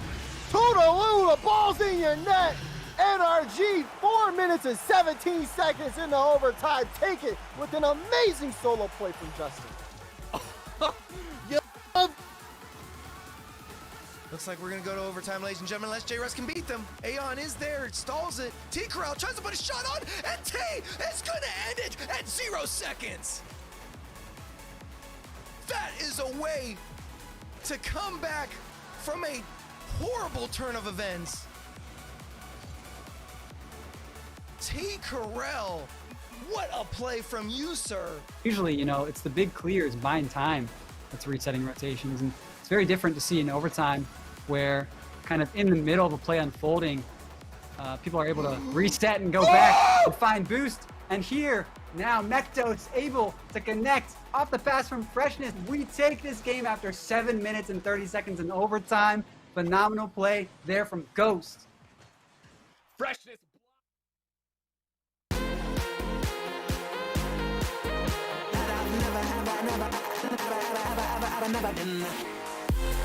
Okay, somebody clip this. Can we get a clip? Can we get a clip?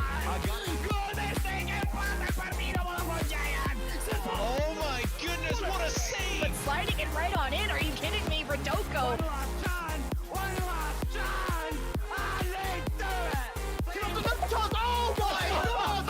Unbelievable! The defense crumbles. The tank is empty, and we are going to overtime.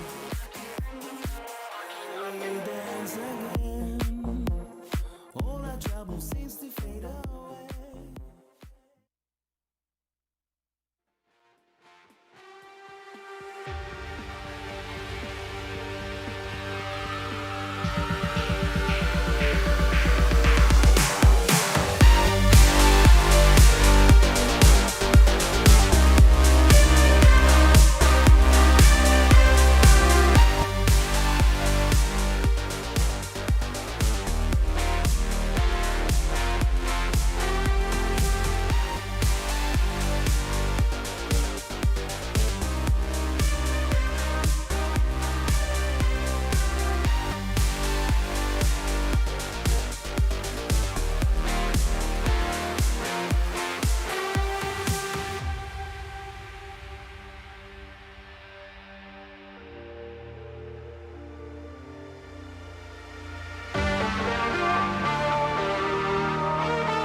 Welcome back to the Grid Overtime. Stacks alongside the dude with the nose. The only dude left with the nose, as Space Station's run for the night is done. There is no Johnny Boy to compete with. We've got Group C and D still to go, but it has been an explosive night full of your very typical, atypical results from North America. Yeah, that's sounds about right. I feel like NA's building, at least NA Grid, building a reputation of having no rhyme or reason to the results. It's making absolutely no sense. As the most highlight team of the night has been Jamal Jabari. They end up 3-0, beating NRG, barely beating KCP. I don't know how that makes any sense, but now we're in our final round of the night. We got Group C and Group D playing. It's going to be G2 versus the Sonics and V1 versus Continuum. Those are going to be a couple pretty interesting matches, because as of right now, G2, they're 2-0, V1 is 1-1, and the Sonics are also 1-1. And if Sonics beat G2 and V1 win their match, that's a three-way tie at 2-1. Yeah, and there are people, way above my pay grade that figure out how the tiebreakers go when you get all three teams locked up. Actually, if you look at the Team Envy stream up in the top right, there you see all the groups. So you get a double dose of all of those groups, and Peeps and Envy, they are about to square off, and then right below them, you see the Charlotte Phoenix and Ghost Gaming playing to avoid Jamal Jabari, basically. Yeah, the Titan of North America, Jamal Jabari. They really do strike fear in the hearts of their opponents, and there was just a series of ridiculous bounces to lead to that last goal. I don't know if most of the viewers caught that. That was just absurd, honestly, but now it is tied 1-1 apiece, and this game between the Peeps and Envy, that's getting started. Yeah, so we just had 2 rounds of 16 matches, or 8 matches, all going on at once, all 16 teams playing, so all 16 streams were active. Now, we're just down to 8 teams, the 4 in groups C and D, part of just kind of staggering the start times for the 4 groups, and it leaves us with some very entertaining matches here in this final round. As mentioned, Envy Peeps is, I'm almost certain this is going to go to Game 5. This is, by the way, for the Liquipedia unofficial World Championship. Gosh. Oh, it is on the line here. You bring it up every time. I'm not sure any of these players even know that's on the line. I have a feeling Turbo knows it's on the line. Oh, gosh. I feel like Turbo has 4 official World Championships. I don't think he's worried about the unofficial one. I think that's something that, at least in the back of his mind, he's aware of. Just like he was aware of, how many titles he actually has, like in-game titles. Like there were jokes he was making on Twitter back when the Rival Series existed. Like, hey, a lot. I would just team with you in the Rival Series. I'll go get one of those tags too. I do remember that, man. He had every title except for the RLRS ones. It's like you see all the pictures of Tom Brady with his like 17 rings, and like that's Turbo Pulsar for you right there. Yeah, and Ghost just picking up a lead with half the game to go over Charlotte Phoenix. I feel like this is one of those series where the winner of the first game, or rather the outcome of the first game, could very well decide the series. I feel like whoever wins this is just going to take it pretty easily. I feel like both of these teams are fairly momentum-based. Yeah, there's a lot riding, especially when you look at the points, because, as much as like the top 6 is relevant for a lot of teams that are in the lower half of the RLCS point standings. Remember, in case you missed it, it was announced, I believe, just this past weekend. Gibbs had brought it up, where the top 6 teams in the grid, basically the highest team in the top 6 of the grid that does not qualify for the major on regional points. That just sounds confusing as I try to say it. They get the grid wildcard spot. Remember, in the past, in the fall, it was just the number 1 team, and then everybody was like, well, okay, the number 1 team of the grid is just going to, like, they're probably going to be pretty good, so they're just going to qualify on regional points anyways.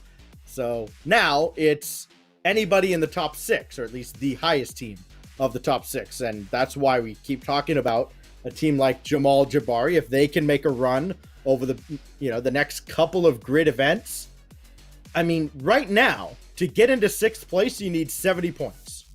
That's where E United and the Susquehanna Sonics are. Yeah, that's so doable. Just by going 3-0, they've already got 30 to go with the, a 10 that they've got right now. And if they can make a run into like the top 4, they're going to get another total of 80 points out of this weekend. You look at where everybody else is, all you need to do is show up for the grid next week, and maybe you can steal a spot at the major. I didn't want to cut you off, Stacks, but Chicago just dismantled Sonics right there. That was He does that. Very embarrassing for Ticarel. I'm sorry. He does that. Chicago is one of my favorite players just because, not because of anything he does on the field, because, he's just really good anyways, but they all are at this level. But just, following his career coming up through, playing some community tournaments, getting a shot in the rival series, then, his path eventually brings him through Evil Geniuses and now to G2. That is your esports grinder story right there. And, yeah, for sure. And he ends up on this team where he is an absolute, he is a god among gods at this point. Yeah, in Chicago's kind of come up in his career, we were back in the RLCS early days when you could have 2 subs on a team. We were both substitute players for Ohana. Just on the record, I was the number 1 sub. He was number 2, and that will never change. But he is just soared and soared and soared. And now I'm here talking about him playing while he's on one of the best teams in North America. It's been fantastic to watch him just rise through the ranks. Yeah, seeing, there was that one season of the Rival Series where you two competed. I can't remember who actually won the head-to-head between you two, but I actually feel like that was one that you guys almost won? I really don't remember. It was probably... Yeah, I feel like if know. you won that series, you would have vivid memories. That's all I need to know. It was probably not us. It was a strike from my memory. Yeah, there you go. Envy up 1-0 on the Peeps as they shut them out 2-0 with a late goal to cement things there. The Ghost Gaming Charlotte match, 1-0 to Ghost Gaming. They've started game number 2. And, well, the closest match going right now, down in the lower left, version 1 and Continuum. They are battling to avoid the last spot in Group C. And again, avoiding the last spot? I don't know. Depends how much you respect Jamal Jabari. Are you afraid of the big bad wolf or not? Yeah, and coming into this, I really thought V1 was going to have an easier time with Continuum, I mentioned it earlier on in the winter split of the grid, but Continuum, although they're one of the lesser known teams, the players, for those who've been paying attention, they're not all that unknown. It's Aeon, Astro, and, well, Bob. Bob's a new addition. Bob. He understandably has a bit of a shorter and less known pedigree.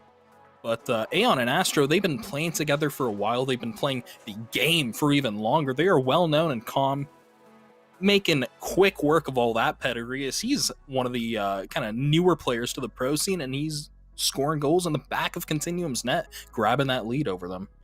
Yeah, this is a player that, if I remember right, I'm trying to remember, I think it was James Bott is a huge fan. I'm a huge fan of Calm as well, but just seeing him get this opportunity to join this version 1 roster. We saw them the first grid, the first event that they got to play with Calm, and he looked like rival series Calm when he burst onto the scene, or when he was playing the the DreamHack in Atlanta or the tournament up in Toronto. Like, he was a big fish in a small pond, and to see him kind of measure up with his teammates here, he made an instant impact.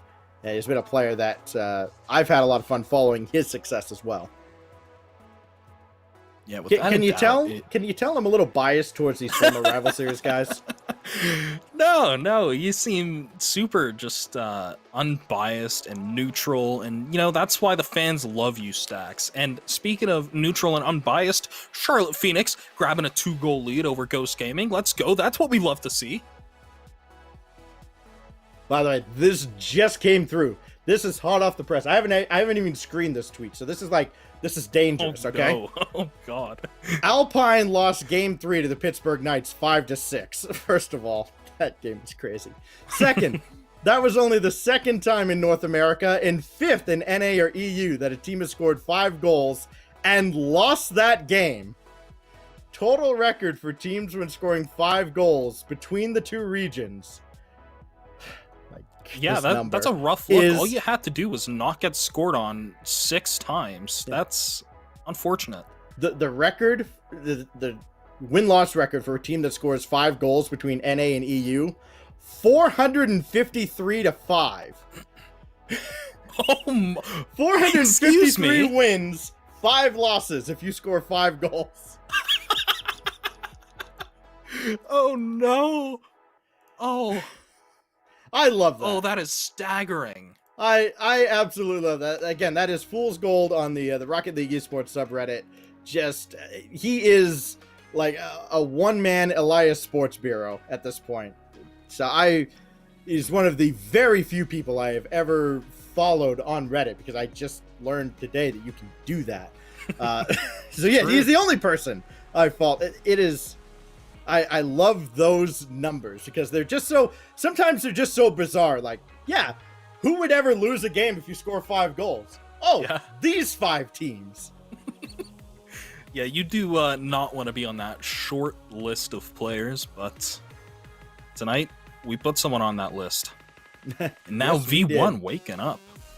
Yeah, they grabbed are. 4 goals over Continuum and G2, picking up one of their own to take the lead. Peeps currently have the lead over Envy in the top right. However, Envy do have the series game advantage, so they won't be too unhappy with being down by 1 with half the game left.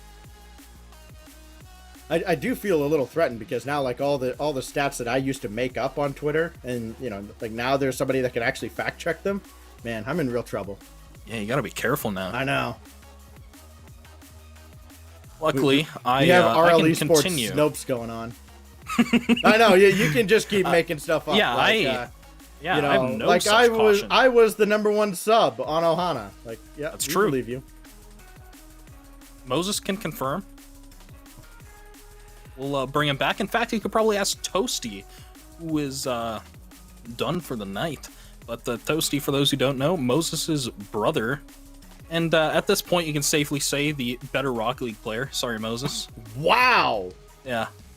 Hate to drop that, but it's just how it is. You can just be proud of him now, Moses. All right? It took us 3 hours, but we finally got a spicy hot take out of Dude with a Nose tonight. Oh, I can't be that hot of a take. Come on now. Wow. I don't Moses know, like... we're talking about. The Moss Man. Well, we have 3 games that are all very, very close. Technically, the 4th game is also close. But V1 and Continuum just started, so they don't matter for now. We look at Envy and the Peeps coming down to the wire. Ghost Gaming just broke a 2-2 tie with the Charlotte Phoenix, and boy, that was almost a very short-lived lead. Charlotte has just struggled through both grids and through both series of regional play as well so far between the fall and the winter, but again, they keep managing to get to this level, so you know that pedigree is there, you know that they can perform under pressure, but the results have not been there after the qualifying stage. So that one touches down, and Ghost is up 2-0 in the series.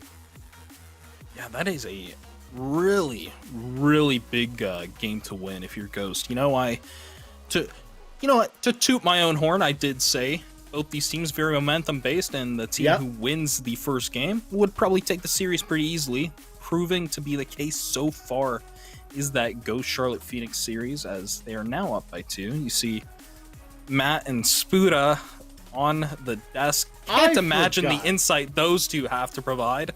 Surely it cannot rival ours, Stacks. I forgot that Spuda was doing the casting for Ghost Gaming. This explains everything.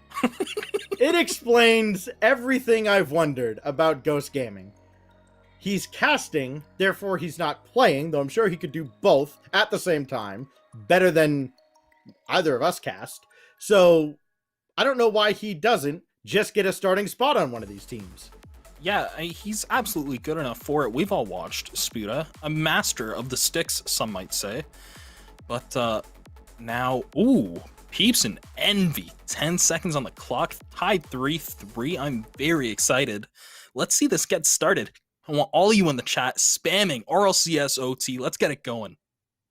Still has a little bit of promise. Turbo try and drop it down. Can they get it? No. Now they're just trying to kill it. Do not want to let them get another run down. Demolition right there. Flick up. They're trying to see if they can go for another counterattack. Taken down, and that's going to touch. We are going into overtime here for game number 2. Woo, that was a little bit stressful. A little bit, Ryan, but I think we're here and we're in overtime, so we're still okay for now as Envy clawed their way back into this. So that's a great demolition there from Turbo Pulse. Again, good read to deny that chance, but here comes Atomic. He's going to go high. He doesn't have enough boost for the double, so lets it go for the moment. And AJ going to try and tap this one down, looking for Lucian. Shot just a bit too wide on that one. Touch way back down, looking for miss, down to Atomic shot, and it will go through. Team Envy clutch out game number 2 in overtime. And this is just 3 perfect touches, Ryan. Turbo makes a fantastic read from the backboard, missed 100%, knows he's going to Atomic there. Beautiful drop down, great finish. That is 3 players on Team Envy playing to absolute perfection on that counterattack. That is. Remember what we said about a save Gyro made earlier tonight where it pre-jumped and got lucky because the shot went literally right at him, even though it could have gone to, I don't know, the other 99% of the net? Mm-hmm. What happened to Illusion there is what's supposed to happen to you when you make a jump like that. He is in no man's land. Running back, he's got just a perfectly placed pass. It's a 2-on-1. He had no chance whatsoever. Just like the Sonics have no chance at all. They are... Wait, are the teams on different sides on that overlay? Is G2 always on the left side on the G2 overlay? I am not sure. Okay. I'm 99% sure that is the case. You're messing with my eyes. This is... Yeah, G2. Interesting. We have this established. Blue is left, orange is right. But you can't do this to us. Anyways, oh my goodness, version 1. I just saw they are up 4-0 against Continuum. Yeah, they're looking pretty good, you know. This recent V1 looking a little stronger than they have when Comp first joined. Naturally, it's to be expected, you know. Great analysis, Nose Dude. An experienced team is better than a brand new one. Thanks. But still, they've had their struggles, and I just felt like the potential. Oh, yeah, sure. Praise V1, then they get scored on. Great. Love this game. Well, love commentating. You know, they wait until the game is mostly over. Yeah, that's very kind of them. Yeah. You know, there's some EU players that, you know, minute to go, down 3 goals, literally impossible, so you just set the controller down. As I was saying, V1 has mostly ironed out the creases. Clearly, that's not the case, so, you know what? They're probably about to get scored on again. Oh, gosh. No way! Here we go! Why? Oh, why are you committing there? Come on, V1. Now, Oh my goodness, clutch save coming out in the bottom right in that Charlotte Phoenix Ghost game. Oh, another attempt at a zero boost fake by Alraz this time. You see this kickoff? You Oh, see no. the? Oh, what's happening? Never mind. They recovered. I thought V1 was going to be in just a little bit of trouble there. Oh, no way! No way! Ooh, Stacks. Please, I'm scared. No! How does this happen? What is going on? I'm... At this point, you got to tell somebody, I don't know, who do you tell? Like, Torment. Hey, sit in front of the net. Shit in the I net, don't yeah. care. Like, Get Gibbs on the team. If we lose, we are not doing it by giving up 4 empty netters in a row. Like, that ain't happening. That is tragic. Oh my goodness. Now I'm invested. Oh, Yes. Oh, he oh didn't my turn God. on it. He turned away. Oh. Oh, you fool. You're down by 1. Why are you playing defense? Whew. There it is for V1. Oh my goodness. Okay, so V1 is gonna, they're gonna go into game 3 like, yeah, we're up 2-0 in the series. Yeah. No problem. There is something about calm and giving up 4-0 leads. Like, I've never seen a player give up as many 4-0 leads as him. As big a fan of him as I am. Here, much closer game. 2-2. 15 seconds to go between Charlotte Phoenix and Ghost Gaming. Let's listen in and let's get some RLCSOT going in the chat as we were robbed in the last match. Still not complete. Remember, we might be heading to an overtime here as this one will hit the ground, and sure enough, here we go. Last chance for Charlotte Phoenix to make a comeback, and it'll be overtime here in game number 3. Alraz waiting for Freshness. He gets a touch.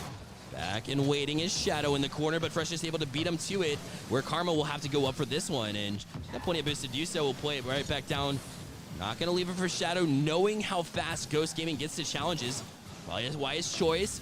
Shadow up for it, gets an angle, but Freshness able to get over and make a save. It'll be over to Mektos, and he will get a flick. Alraz able to get up to it quickly as well. Karma over to help. She's up for this one, gets another touch, a chance, but it's a great save from Lion Blaze. And now Alraz up for another chance. Will be 50 away from a double commit between Lion Blaze and Mektos from Ghost Gaming. Alraz now trapping the zone here. He is again with another touch. He beats him to a boost too. But Mektos able to at least get enough of it to work it over to Freshness. Now Lion Blaze forced up. They're limiting the boost here from Ghost Gaming. And now it's up to Charlotte Phoenix to take advantage of it. A demo. And Shadow is able to put it away and take the 3-2 win in overtime. 1 minute and 4 seconds in. Shadow running this. Oh, man, he's running away from Freshness there. The crazy angle straight down and able to follow it up. They keep themselves alive. It's do or die, and they did. So 2-1, looking here at game 4, and hopefully the momentum will carry on over. 22 seconds remaining. They were down 2-1 after a heartbreaking goal that it seems.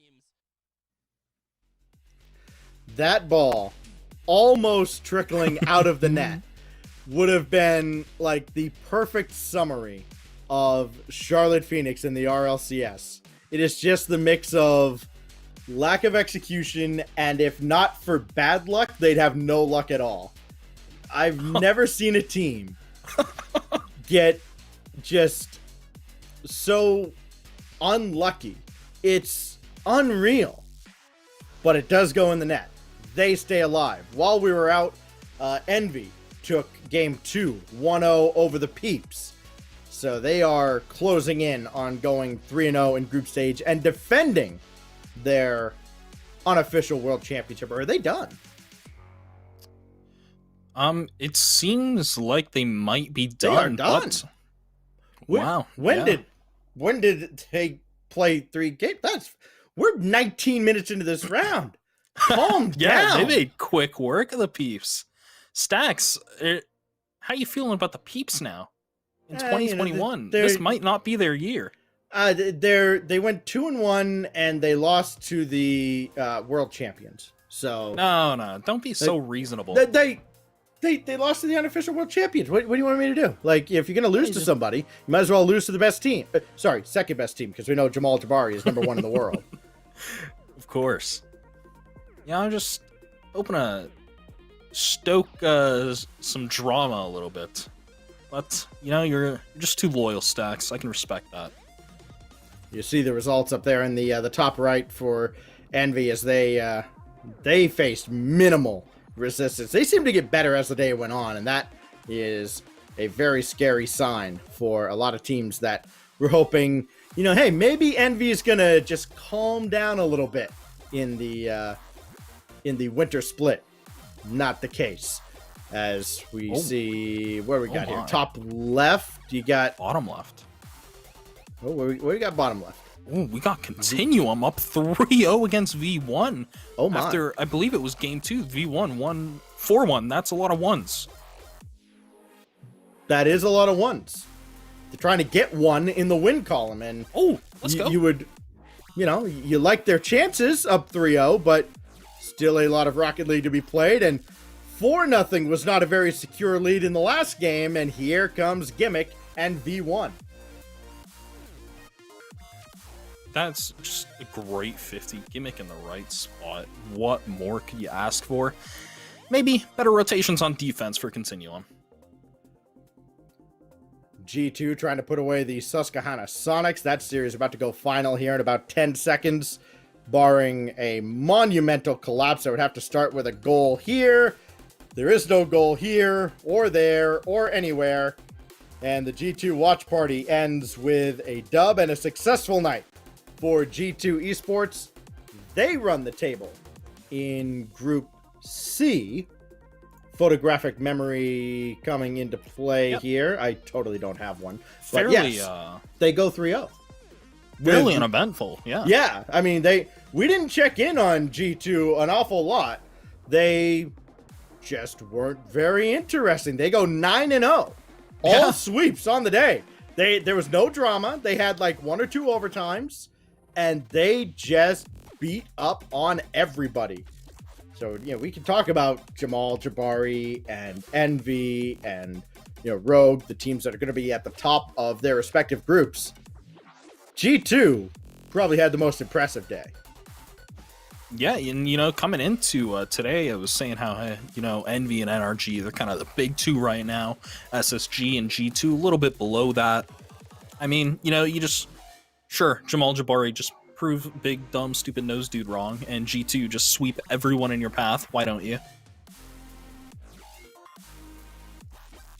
And of course, remember, even though NRG does not go 3-0 and they have that long grid win streak snapped, they still have won the last 4 overall grid events. So there is a lot to be worried about tomorrow. Continuum trying to avoid having the lowest seed in their group going into tomorrow, at least trying to avoid going winless into tomorrow, and they are at least going to stay alive against version 1, it looks like, but they still got to hang on here for another 30 seconds while the Charlotte Phoenix try to prolong the proceedings. Over on the right side, you see them down 2-1 to Ghost Gaming, but leading in a game they have to win.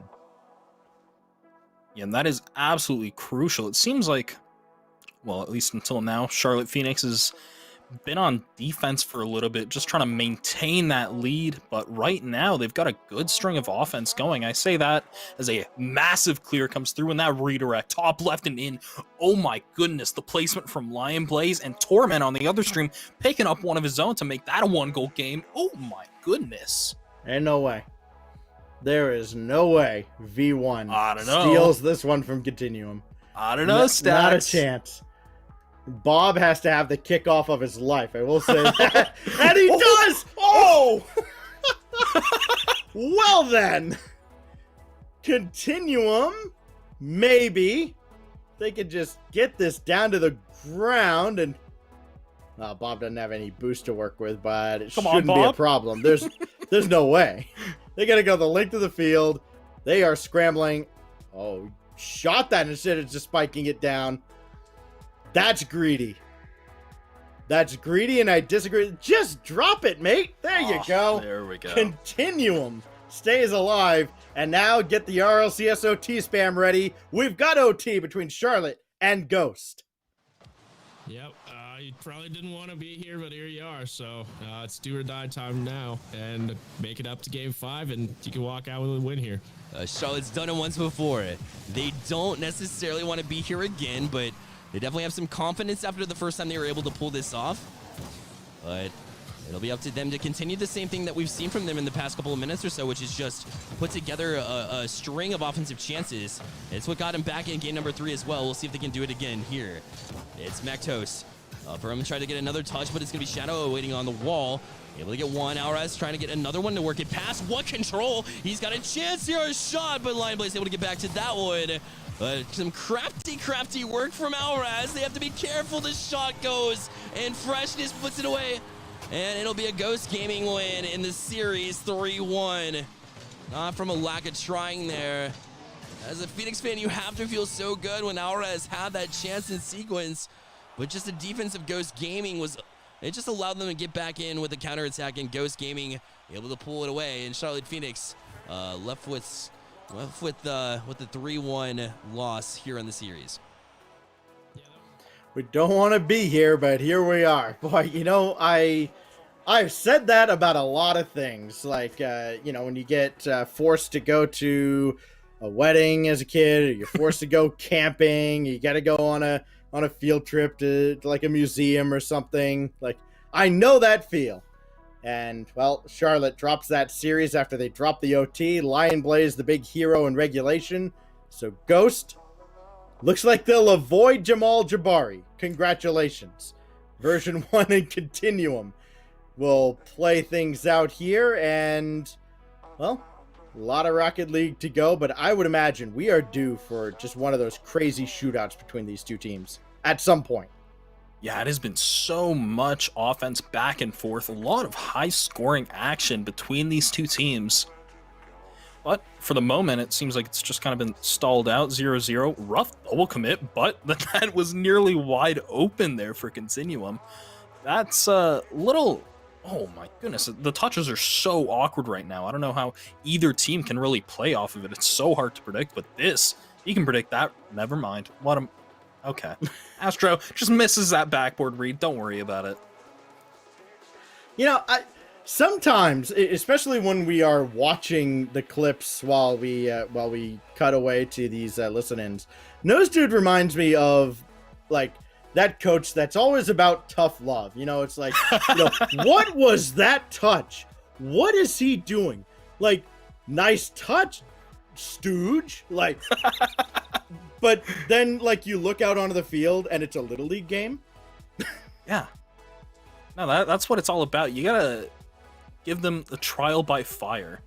Yeah, you don't want to be too soft on them. You know, you miss an aerial you should hit. I'm not gonna tell you nice try. Oh my goodness, what a save by Aeon, pinching it off his post though.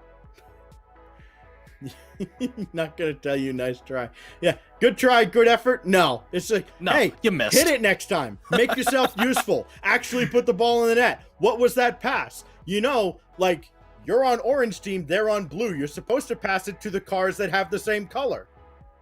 Yeah, you know, I just want my ranked teammates to be the best that they can be, and that's how you gotta do it. I feel like you might be the same way with your unranked teammates. It's possible. Who's to say? I can just picture you in free play with Baki's mod, just going like, "Give me a better pass, computer." Yeah, you know, sometimes I'm expecting something different, but calm. I mean, not even the best of shots, but it goes in nonetheless. 2 defenders in net, another one challenging, somehow squeaks through them all. So V1 pick up a lead late in the game, just under 2 minutes left. Bob trying to go for the ground pinch.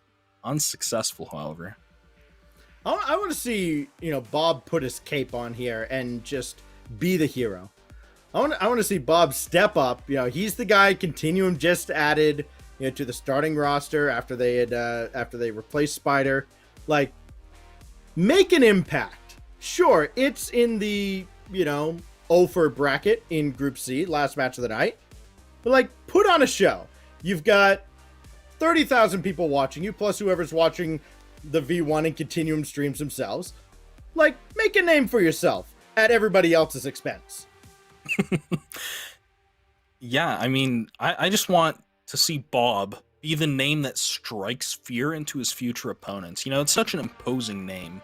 RLCS Pro, Bob. You look him up on Wikipedia, about $100 career earnings. Dazarin is catching up to him. So, like, he's got to, he's got to get some money out of these events, because, Dazarin will not let him hear the end of it. Oh, Torment. I can't believe you did that. Oh, what a dunk. Yeah, great goal, Torment. Well, that's how you put a capper on the night. 30 seconds left. Oh my goodness. My face hurts.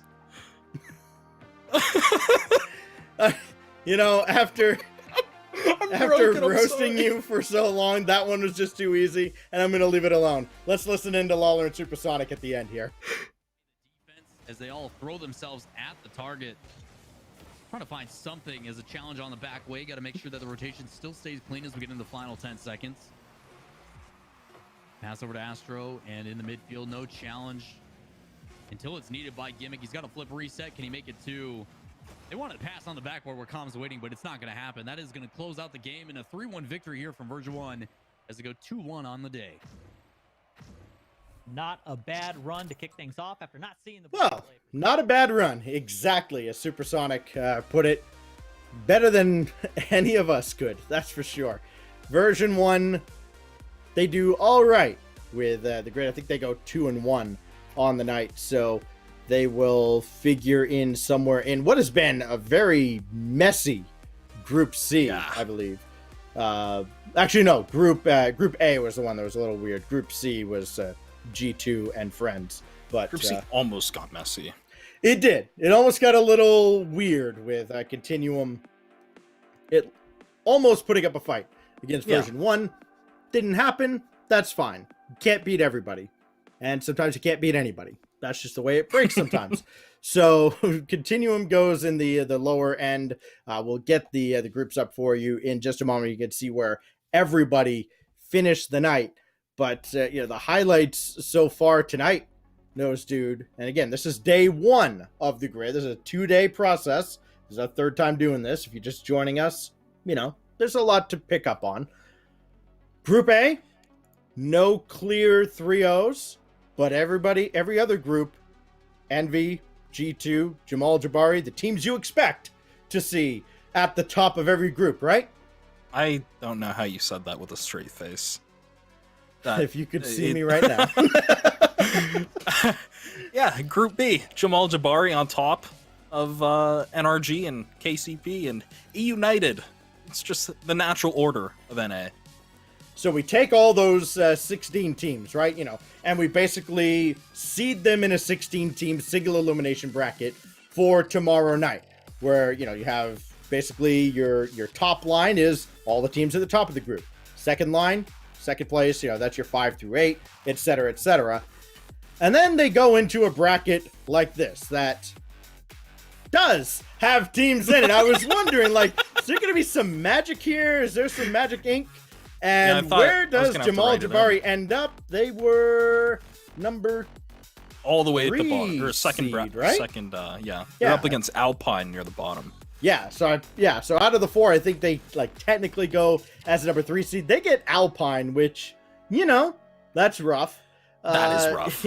You look at where the top seeds end up, though. Rogue gets the Charlotte Phoenix. G2 gets E United. And again, G2 hasn't dropped a game all night. Team Envy is going to get Continuum. Just goes from bad to worse for the Continuum boys. And, I look at this and I think, well, looks like a pretty standard bracket, but so did week 2. And we had some bonkers results. I mean, sorry, excuse me. Week 2, it left some memories in my head that I might have been better not having.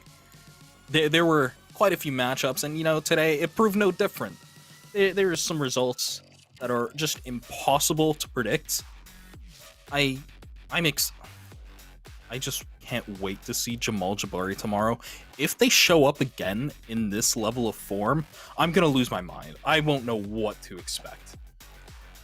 With that win, by the way, Envy goes to 5-0 against the Peeps this RLCS season. So as much as I am a fan of the Peeps, I have to admit when a team is just strictly better, and Envy has been. Envy, the top team in the overall RLCS standings, because, as mentioned, they're really good at Rocket League. Any final thoughts, Nose Dude, as we close out day 1 of week 3? NRG, please just beat Jamal Jabari next time. That's all I ask. I don't know. It'd make my life easier, your life easier. I don't know. That's it. All right, there you go. Wise words from the dude with the nose. Sizz, coach him up.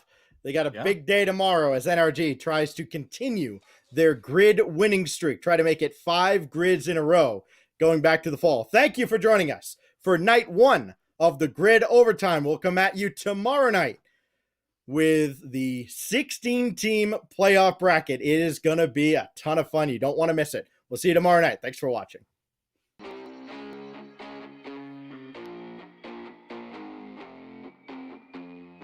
The top 16 teams from Europe and North America. 8 weeks of non-stop Rocket League. Catch every match and stay on top of the latest scores and standings all in one place. This is the grid. Overtime. Archer just taking his time, a midfield pass play, and they hit it! Mode again, looking for another reset. We'll get a beast mode! What are you doing? 4 of the top brains in Rocket League will guide you through all the excitement, stories, and upsets. Yep, winner sheets already. He's got a weird childhood. I'm going out. I can't talk anymore. So finally, Apex will shoot. He scores. That's the flip. Can he get it? Can he get the double bonus? And it'll all be streamed live on the official Rocket League Twitch and YouTube channels. The Grid. Overtime.